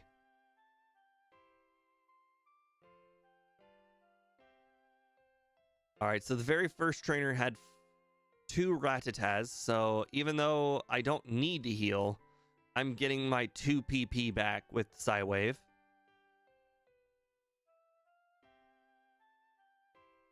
Yeah, I know there's a hair crossing the trees, but this is a run where we're only allowed to use Gengar, and if Gengar goes down, the run is over, and then you have to reset and do whatever battle you lost again. So this is a Gengar only run. We have to beat the game with only Gengar and see if it's possible. We just did it once. Did not get a good time. 124 is just kind of real mediocre time, but I think this run I can do it. I can do way better.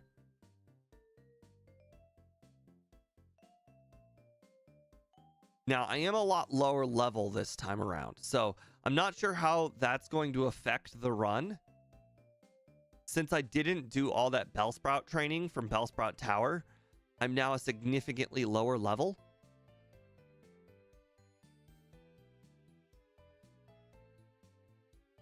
I should consider making up those levels somewhere else when I have all of the punch moves later. I just don't know where I should consider adding the extra trainers. Well, Reptar, Alakazam starts with a damaging move. We actually only had Lick, but thankfully I allow egg moves, and I got the egg move of Psywave, which allows me to hit normal types. But if I didn't have normal types, we'd have to be doing this beginning part of the game with essentially only having struggle, which, as you can probably imagine, would be quite the pain. But once you get to Goldenrod, it's much easier from there. But right now, it's still kind of a struggle to get there. The hardship is definitely past us. The hardship is certainly Falconer, but there's also more trainers that are difficult. The Karen, the Elite Four member Karen is very difficult. You can't really two-shot either the Umbreon or the Houndoom, so that's actually quite difficult. Might have to do a little bit of training, which I actually plan on doing this time around. Last time I did basically no training. I'm saving here only because if she gets like a really, really long chain of Fury Cutters off, that could probably not be good. But for the most part, I really don't think she's going to get a significant chain. Like, when I say significant chain, I mean like the max chain. Like, Fury Cutter does 3 damage right now. Now it's 7 damage. She got a miss. Now it's back to 3. Now it's back to 7. Then it's 11. Then it's 15. And back to 3. Got a pretty lucky paralysis there. So that was nice.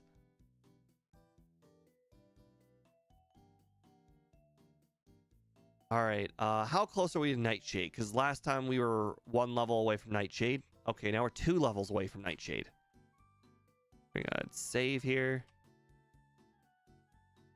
Rival's not hard, but, you know, when your moves are Lick and Psywave, you never can be too careful.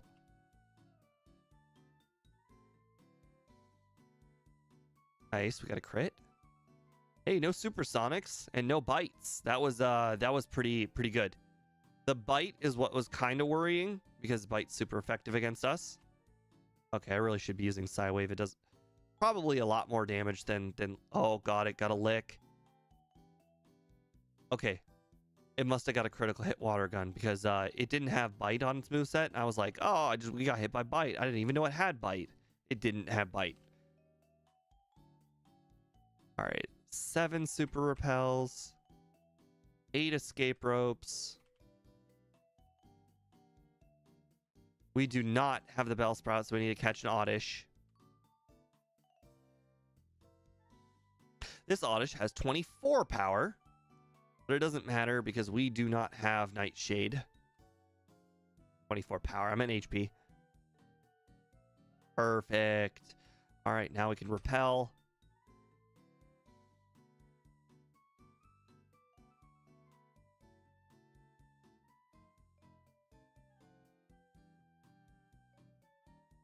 All right, unlike last run, we need to actually go get charcoal.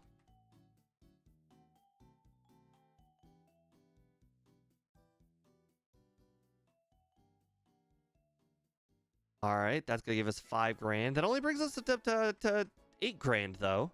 So we should probably get Headbutt and get Sweet Scent just to make sure we have enough money for all 3 punches. Oh, we're actually gonna have one less rare candy because we didn't do Bellsprout Tower because I can't navigate that one place in the dark. Seafoam Islands. So we'll have to do slightly more training to offset the Bellsprout Tower. Or we could just, you know, have the Reds Snorlax hit himself one time. That would work too.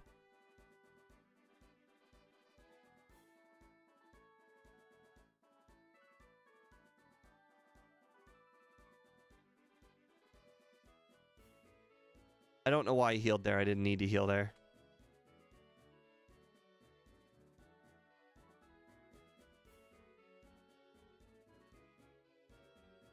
Eh. Sell the charcoal. Buy all 3 punches. Apparently, I forgot to sell the TMs that I picked up.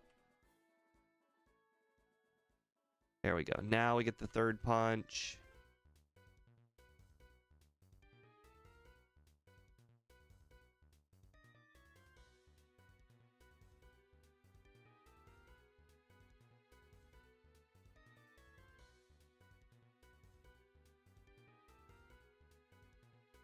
All right, I needed to really focus there and make sure that I didn't accidentally teach over top of one of the punches.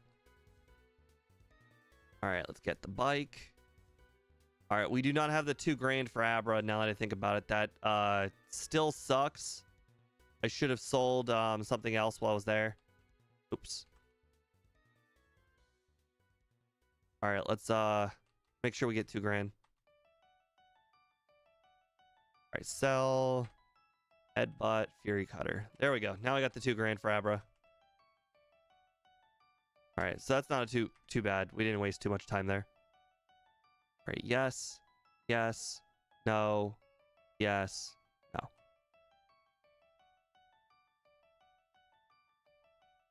There was also the trainers in the underground. I don't know if they give me a combined like $600, but technically there was that too. Oh, this guy says he gives $600 right there on the overlay. Yep, $600. We would have been fine. $280.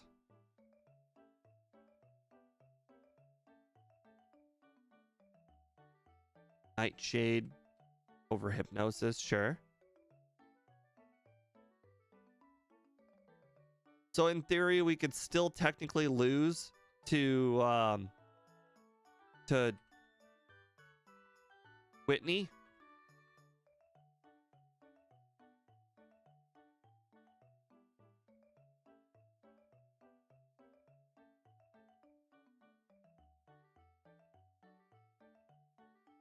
Whitney could just get a rollout chain. Could be our downfall. All right, so I think I did everything here. All right, there we go. We got ourselves the Spearow. Okay, well, that's fine. This guy goes down to all ice punches.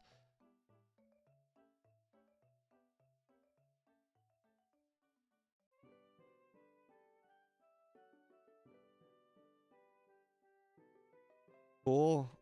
You know what? This time we're not even gonna bother wasting our time. Since we know we're gonna get the never melt ice, we might as well just get it later. All right, we've worn her. All right, I am gonna get my ice punches back and plus whatever HP I lost. Go do the gym.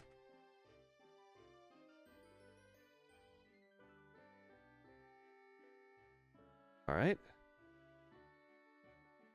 Schnubble. Schnubble lived. Interesting.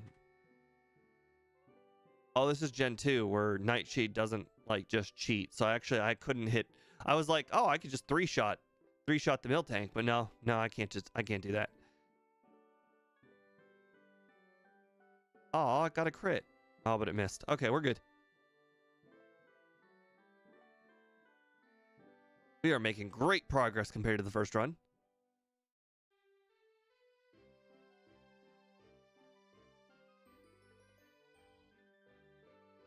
All right. Now we're going to head to the Kimono Girls. Darn it.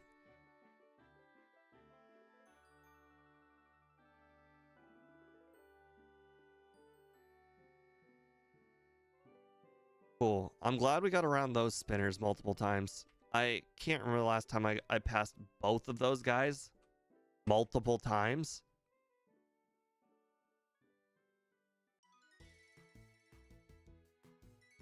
All right, as we mentioned, that drowsy guy could have been a problem. Oh, right. Stantler's broken. Ignore Stantler. It said ice was super effective. That's a typo and the thing that we forgot to fix for ages now. You don't really face any Stantler, so it's never really come up.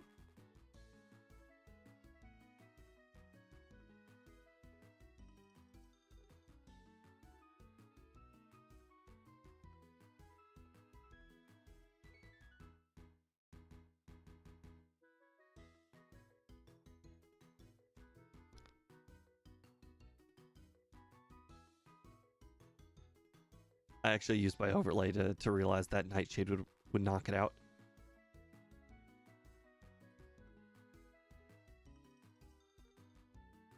Since it was a 3-shot anyways, I figured why not.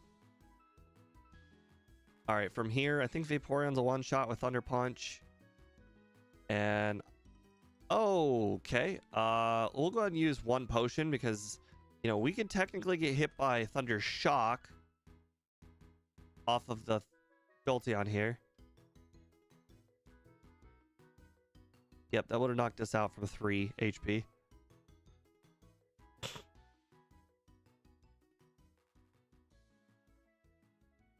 All right, the rival was kind of dumb, but 24 HP would be quite ballsy to try and beat the rival at.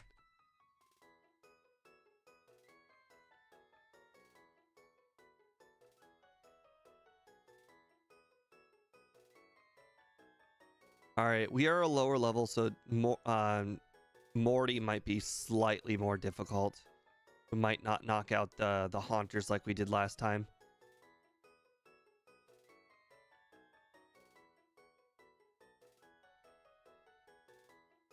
Nice. Sweet. That means we can go right into Morty's gym without healing. More time save. Love it.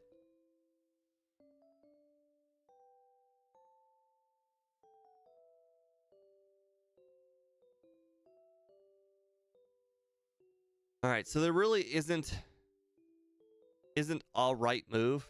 All of the punches are equally as strong.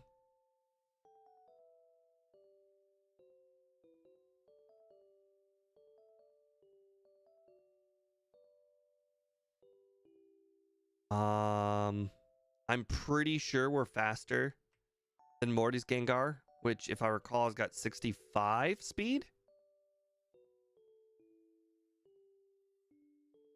All right, well, the amount of HP we have remaining really does not matter for Morty, because if he puts us to sleep with Hypnosis, we're just dead. So I'm not really worried about healing in any way. It's really a win or lose situation here against Morty. You win if he misses Hypnosis, you lose if he hits Hypnosis.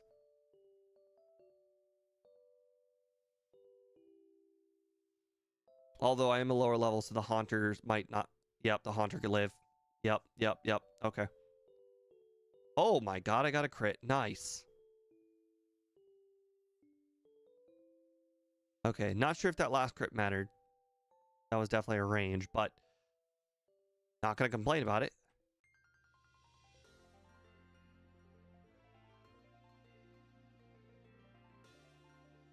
Cool. I'll by all means beat up your Corsola. All right, now I need to defeat a defenseless Pikachu.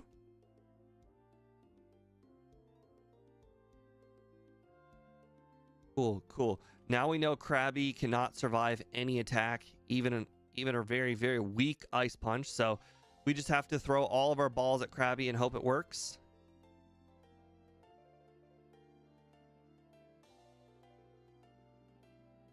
Again, 55% chance of encountering Krabby. Sweet. Got all the balls this time because Oddish decided to get in the ball quickly. Perfect.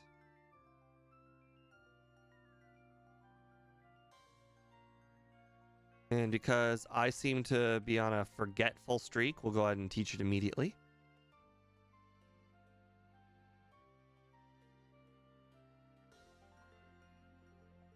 Gotta like how Gengar can still learn strength in this game. He can learn strength in Gen 1 too.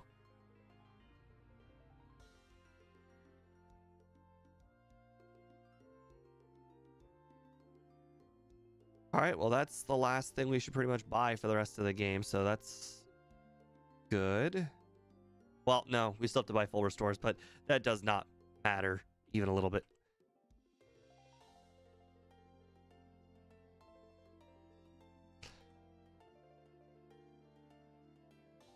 All right, so the next gym doesn't really do anything. Chuck can only use Surf.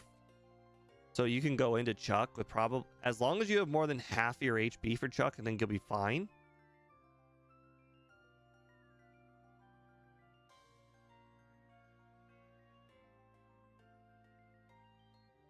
Sometimes I prefer battling that guy. Because when you battle that guy, it's like, all right, well, next time I get to go past him. When you go past him on this first attempt, it's like, come on. On the second attempt, you pray to be able to pass that guy.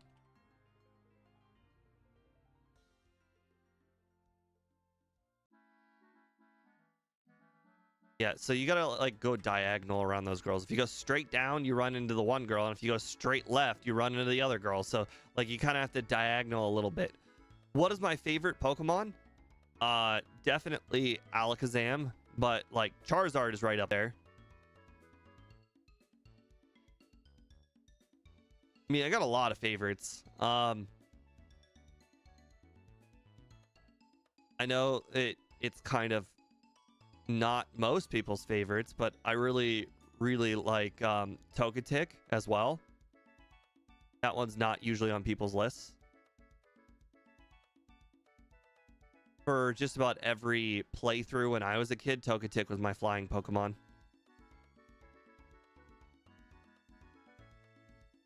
Mostly because I learned to not like the flying Pokemon that you get to use in Gen 1.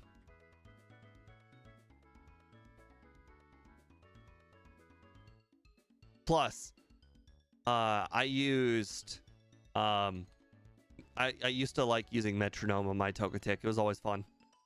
There were so many interesting moves in Gen 2 as opposed to how many moves there were in Gen 1. All right, let's get that Shadow Ball learned so that way we have all of our moves.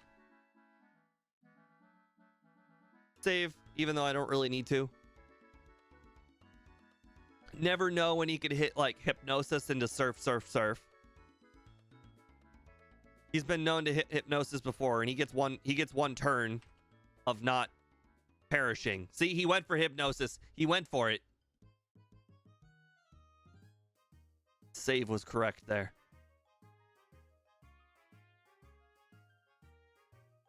All right, get Fly.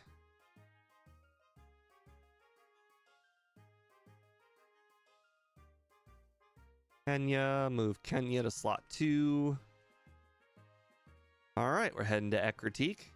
We did not end up using Hidden Power, so we won't pick it up. But it will still pick up the rare candy because it seemed like every rare candy was in fact needed because we still were not a high enough level at the very end of the run.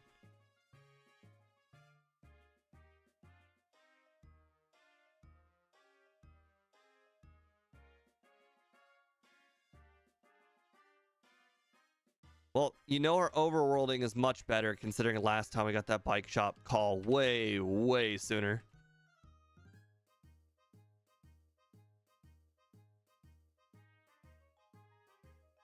All right. We are making such good progress. I don't even know where we were in the first run compared to this run, but we are doing so much better.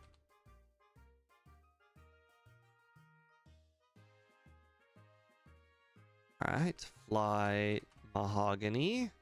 Don't even need to heal because once we get to the second floor of the basement here, Lance will heal me. So really all I have to do is get through this floor.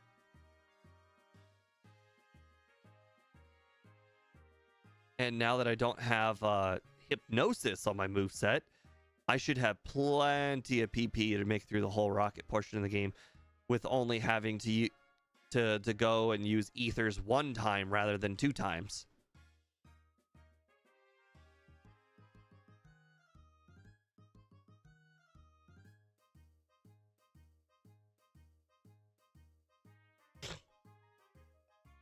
All right, we head to this guy because this guy hides the button. The button turns off the rocket encounters. At least at the statues it does.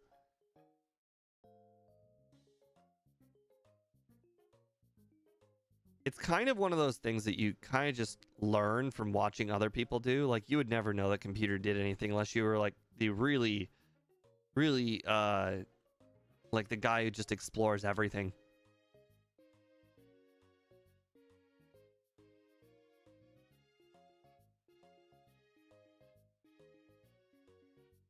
Yes, Lance, I do know there are passwords down here. Thank you for informing me.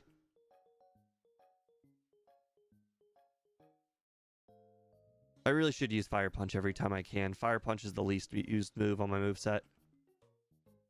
Actually, now that I think about it, no. Shadow Ball is the least move. Last time it was Hypnosis, but, you know, obviously I didn't use it, so.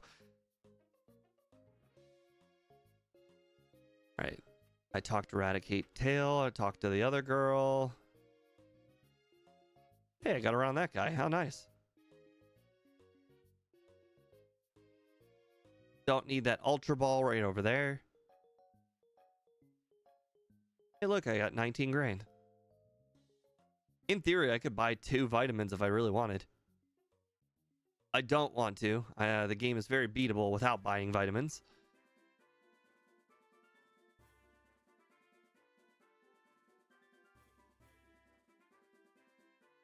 Hey, I got around that guy again. Nice. It's one less encounter.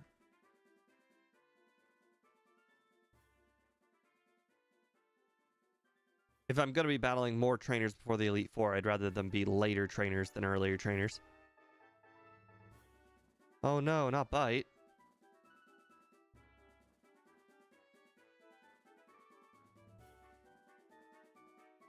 Cool, cool.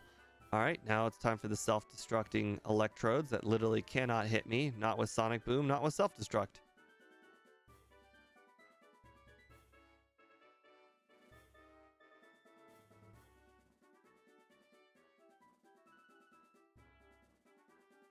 Now that I think about it, I wonder if Shadow Ball can knock them out. Nice. Electrodes do not have... No, actually, I was about to say they do not have great defense, but no, that one, it was fine. It was just a significant power upgrade over Shadow Ball than the punches.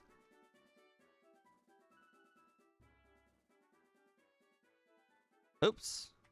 Well, I'll use that extra repel I didn't need.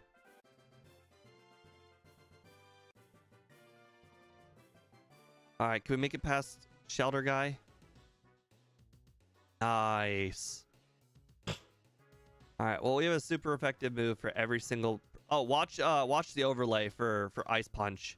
As soon as we get the badge, our Ice Punch power will go from 75 to something else. And that will be the Ice Badge boost you get from Price. 84.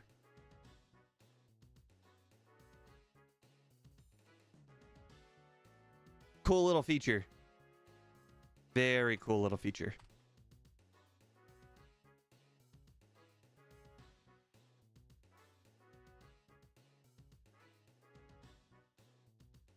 All right, can we get past Random Guy? Yay, we got past Random Guy twice in one run. That's crazy.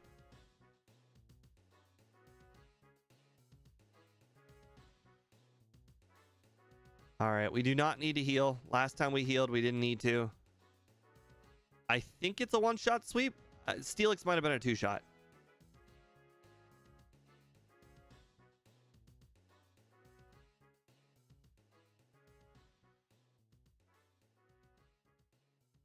Okay, yep, one shot. All right, rocket portion of the game. We got the 4 ethers that we need.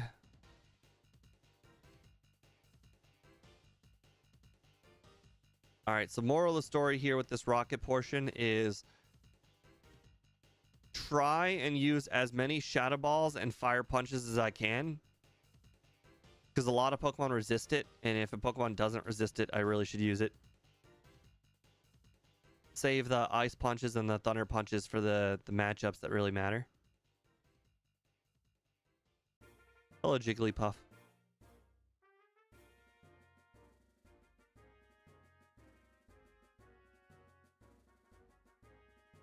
I don't really think there's a good move to use against Mach. I think Mach's going to survive no matter what.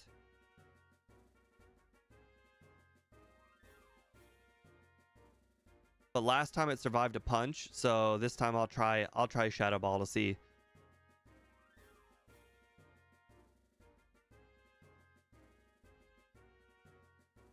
All right, and yep, it survives everything no matter what. There was no correct move to use. All move choices were bad. Well, I shouldn't say bad, but all move choices were technically incorrect.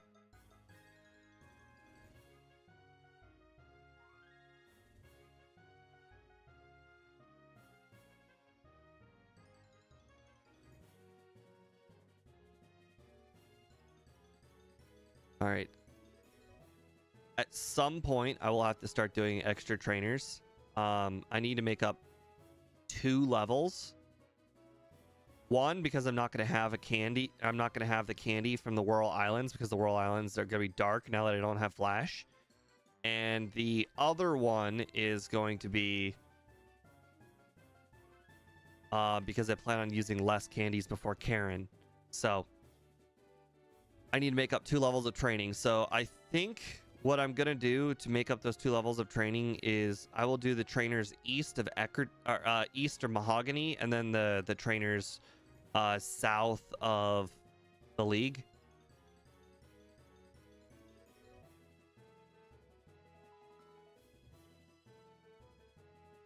Normally I don't do the trainers east of Mahogany, but those are like the emergency trainers. But this is one of those emergency situations.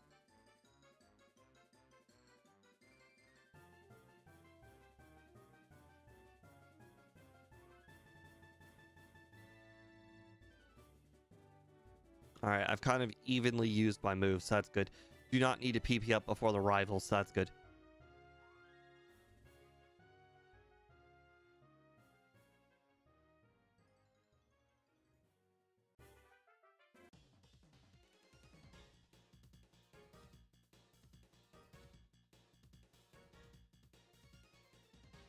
Don't even need to save because I think the rival's relatively easy.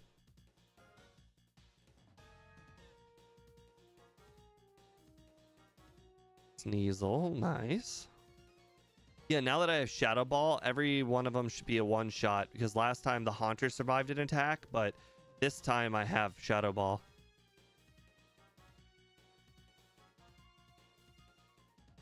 Perfect. See, we saved some time by not saving either.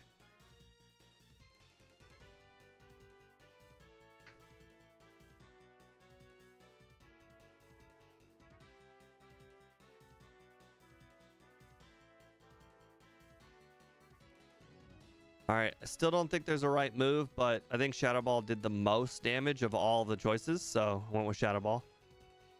I think that Muck is a significantly lower level than the other Muck.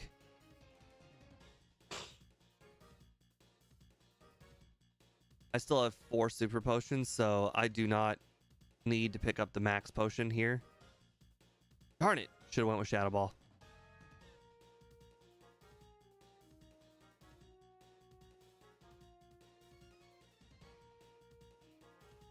There's a potion here that's hidden in the middle of this roomish area.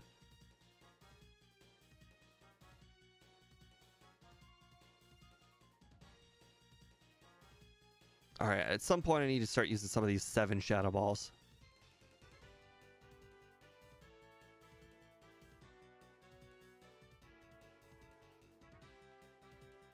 All right, when we get all of them below 5, I should then ether all of the moves.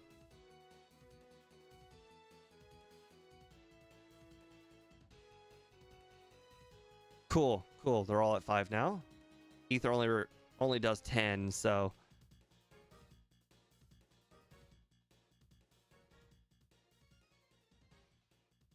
all right, that should be enough PP for the rest of the whole entire rocket section.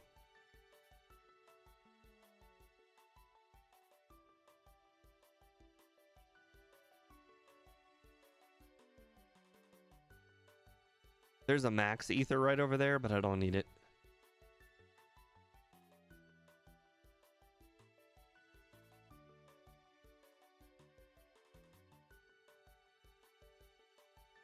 Let's see, we don't need to pick up returns, so I don't think there's anything left to do in this building other than talk to the real director over here. Don't need the item over here that's TM for sleep talk.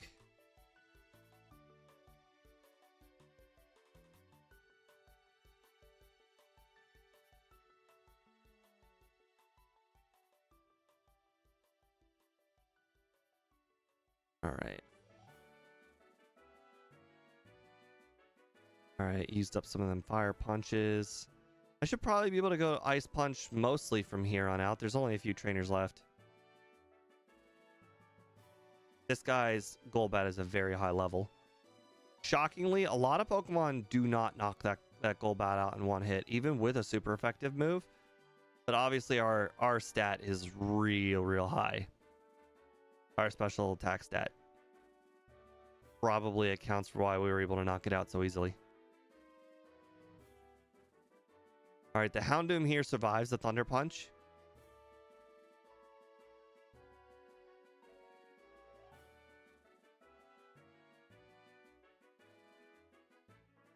Hey, that was kind of lucky. Not that it mattered. The other two moves would have been fine. Like, we could have survived both Bite or Feint Attack. They would not have mattered much.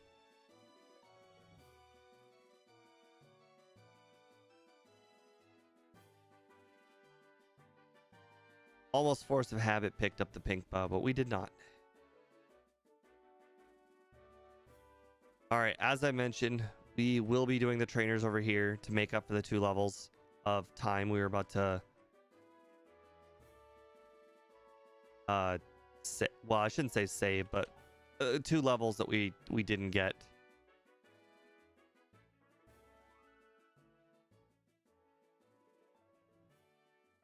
I think that trainer's got like 1 Quillfish. Not entirely certain he's worth it. But I'll battle him anyways, because he's probably just like a Thunder Punch away from being defeated. 2 Remoraid's. Okay, well, that wasn't worth it.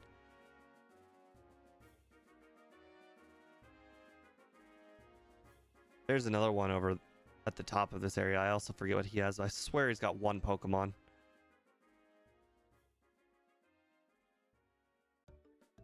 There's the trainer over here. I believe he's got like 2 Pidgeotos, but I want to say there's a... Okay, no, it's the other trainer's got like 2 Pidgeotos. This one. Yep.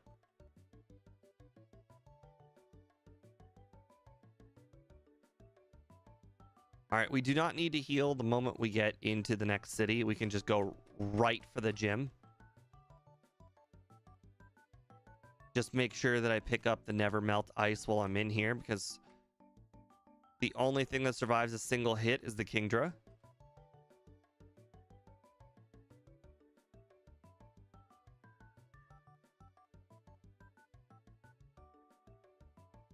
Dang it. Don't you hate it when you say no to the boulder? No, boulder, you're in my way. I choose not to push you. Alright, there's the Never Melt Ice. I'm gonna go ahead and equip it now. Was I never holding an item this whole run? Okay, I didn't need that. I picked it up out of force of habit. Alright, we do need the PP up.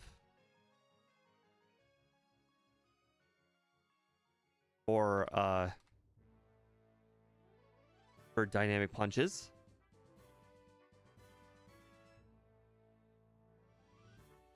I will probably pick up the other 2 PP ups while I'm at it. Last time I really debated it in Violet City, but clearly if I'm gonna go into red under leveled to 2-shot the Snorlax, then I should at very least have as much PP as I can. It doesn't cost that much time.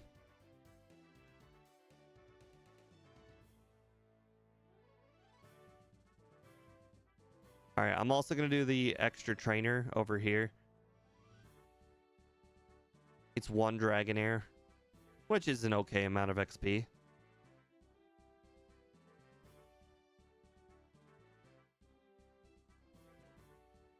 I'm not going to save it, Claire, just because the only thing that's to hit me is one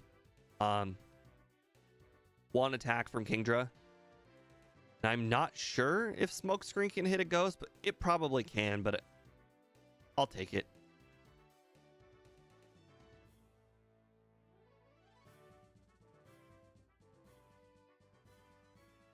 I'm going to save the Ice Punches because there's some trainers in... Okay. Should have used Ice Punch. That Ice Punch does slightly more damage, and that's why it two-shot. So Never Melt Ice did matter.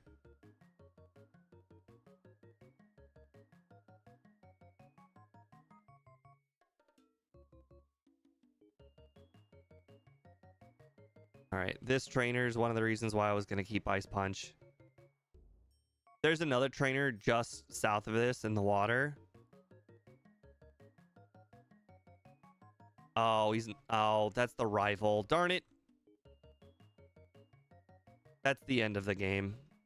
After like the later portions of the game, the rival shows up there and you can battle him again, but forgot. These two trainers just have Dratini. They're bad. All right. Top, bottom, top, middle.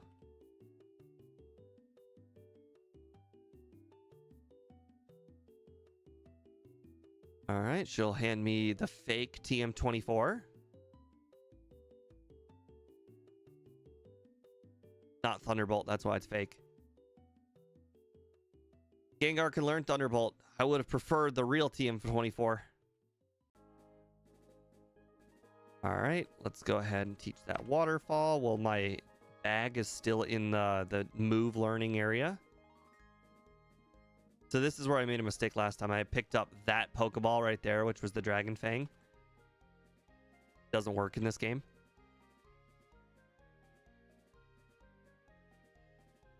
All right, now let's go pick up all of them rare candies. Got any more of that rare candy meme? You know, the guy who clearly has white stuff on his nose. I'm not sure if YouTube will allow me to say that, so I'll avoid it saying the real word. White stuff on his nose. It says, "Got any more of that?" And then you fill in the blank.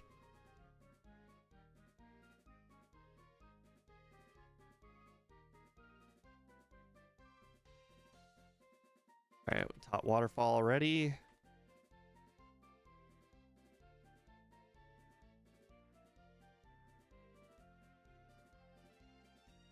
We're gonna be going in water real soon again, so even though it looks like it was a waste, it's not really a waste.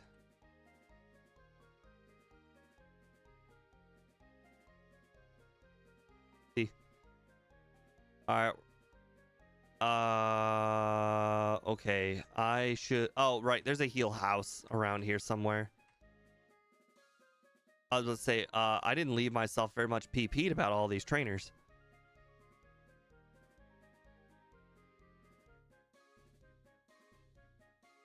Luckily, I don't think I need a lot of ice punches. I want to say there's an execute I need an ice punch for.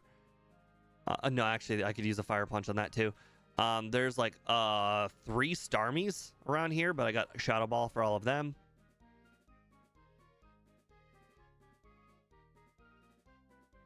Guess that's a good target for Ice Punch.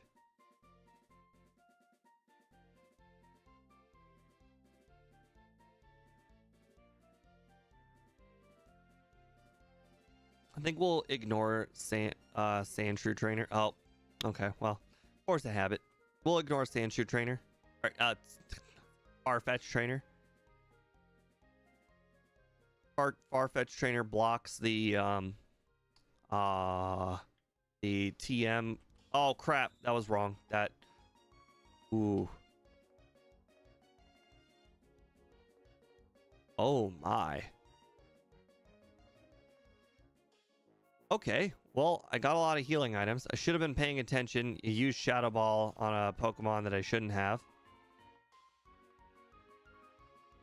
Farfetch Trainer's garbage, so we'll ignore Farfetch Trainer.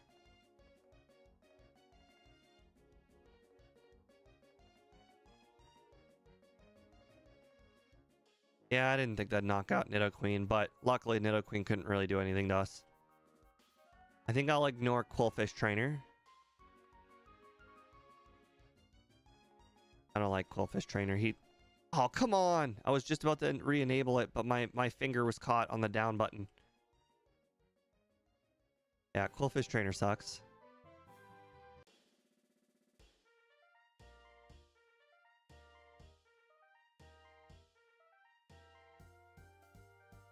All right, hopefully when we defeat the rival, we're like right at another level up. Or when we get to Karen. I'd really, really hate to use rare candies like right in the very middle of a level. I think I'll just, the moment I know we are like right on a level up, I'll use our candies.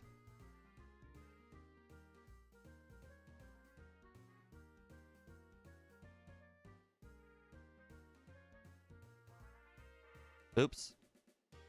There was really no good move. Shadow Ball probably wouldn't have knocked it out either. I was totally like looking at the overlay and I was like, oh, it's gonna use the second Pokemon next, which was Kingler, and it did not throw out Kingler.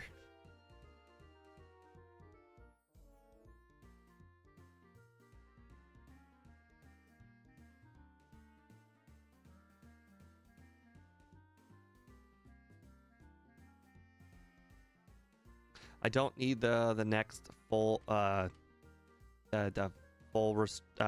max elixir. There's another max elixir over there, but I don't need it. Okay, well, for some reason I enabled an extra repel, but in this game you can't replace repels with other repels. I'm pretty sure this guy was like a one-shot sweep, but just in case. Doesn't hurt to save before a hardish battle. Right, Ice Punch.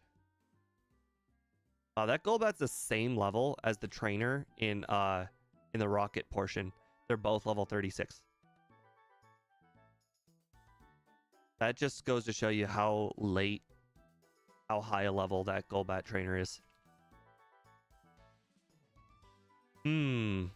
Will 2 Elite Four members get me 1.5 levels?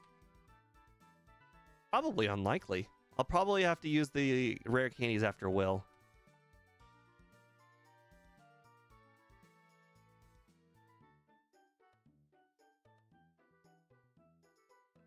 I don't need to save before Will. I think he was a one-shot sweep except for Slowbro.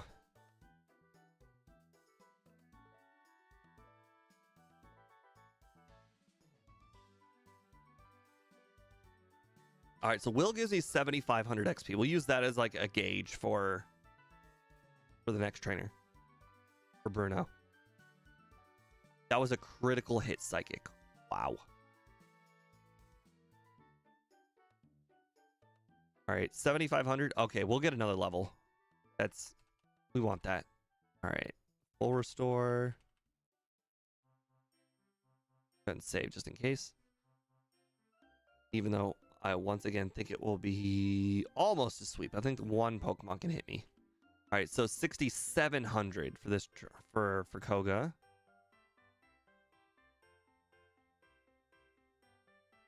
All right, so assuming the next trainer is between Koga, 6,700 and 7,500.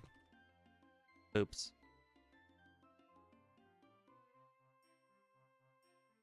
Okay, well, I guess there's not much Muck can really do anyways. All right, how much will the next trainer give me? Okay, so we're at 7,500. Oh, do I think Bruno can give me 7,500? I'm going to go ahead and say no. I don't think Bruno can give me 7,500. So let's go ahead. That's a full restore. Let's use 2 candies now. Save. All right, would Bruno have given me 7,500? He would not have. I made the right decision.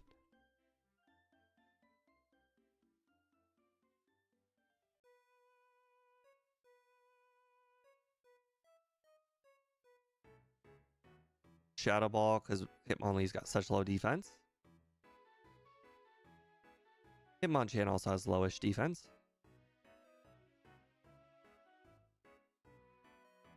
I lowered its special defense, but I didn't even use the special move afterwards. Funny. All right. Let's see. Max Elixir. Full Restore. All right, well, that's the best I could do. Fingers crossed. All right, we're a higher level now. Oh, still not 50% to Umbreon. That's unfortunate. Wow, I was going to say, literally could not have gone worse. Even at our lower level last time, none of the attempts went that bad.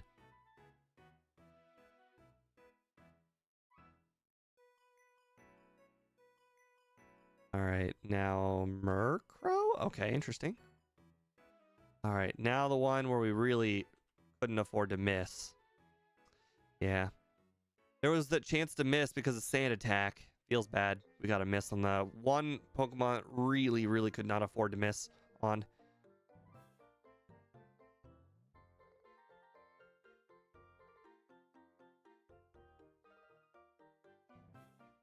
So we have 67% accuracy.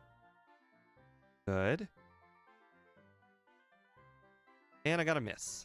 Oh, feels bad. Last time the sand attack damage or the sand attack accuracy never really came into play. Oh, I got a 2-shot. What a nice range. Maybe I can survive 2 crunches now. Actually, that's perfect. That means we're not going to get sand attacked. Sweet, we got no sand on us.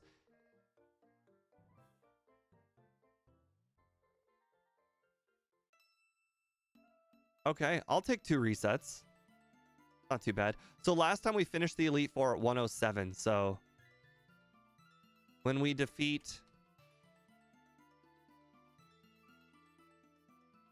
Lance here, we'll have a good comparison on how close or how far we are to winning.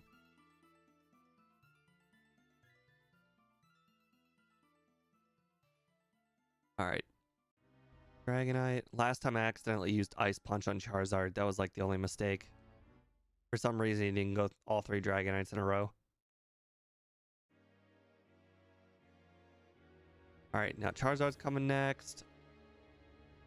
Thunder Punch. Perfect. Okay. All right, we're approximately 7 minutes ahead. A little bit under 7 minutes ahead. So in theory, last time I got 124. In theory, if everything were to go exactly the same, we'd get approximately 117, which is a pretty good time.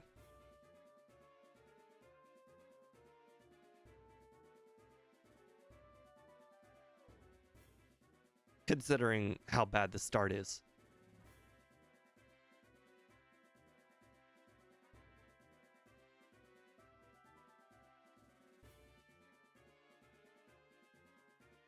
Okay, I had my finger on the down button. I was actually afraid I'd click no to that guy. I was like, no, I have the ticket.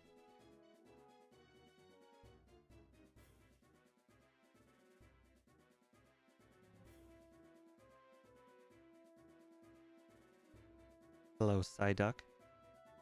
Somehow you're not a Golduck already. I won't hold that against you.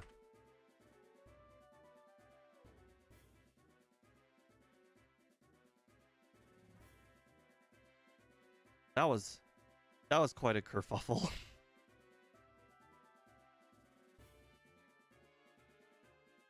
All right, now we'll do our whole teleport thing. Okay, well, you know, that wasn't teleport. Oh, no. I meant to just put the bike on. That was a mistake. All right, can we ignore Magnemite guy? Nope. Darn. All right, so a little bit worse luck here in the Kanto portion of the game. Last time we did not fight Magnemite guy, and then we also did not fight any trainers in Sabrina's gym.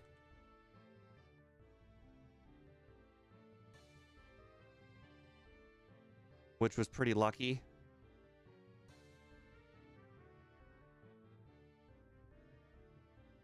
We don't necessarily need the leftovers, but pick it up anyways.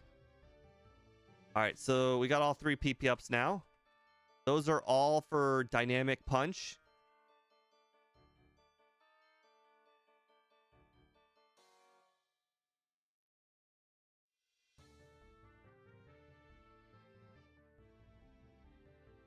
I actually forget what that trainer to the right of the Executor trainer has. It's been so long since I faced her. I imagine she probably has 2 Pokemon, and that's why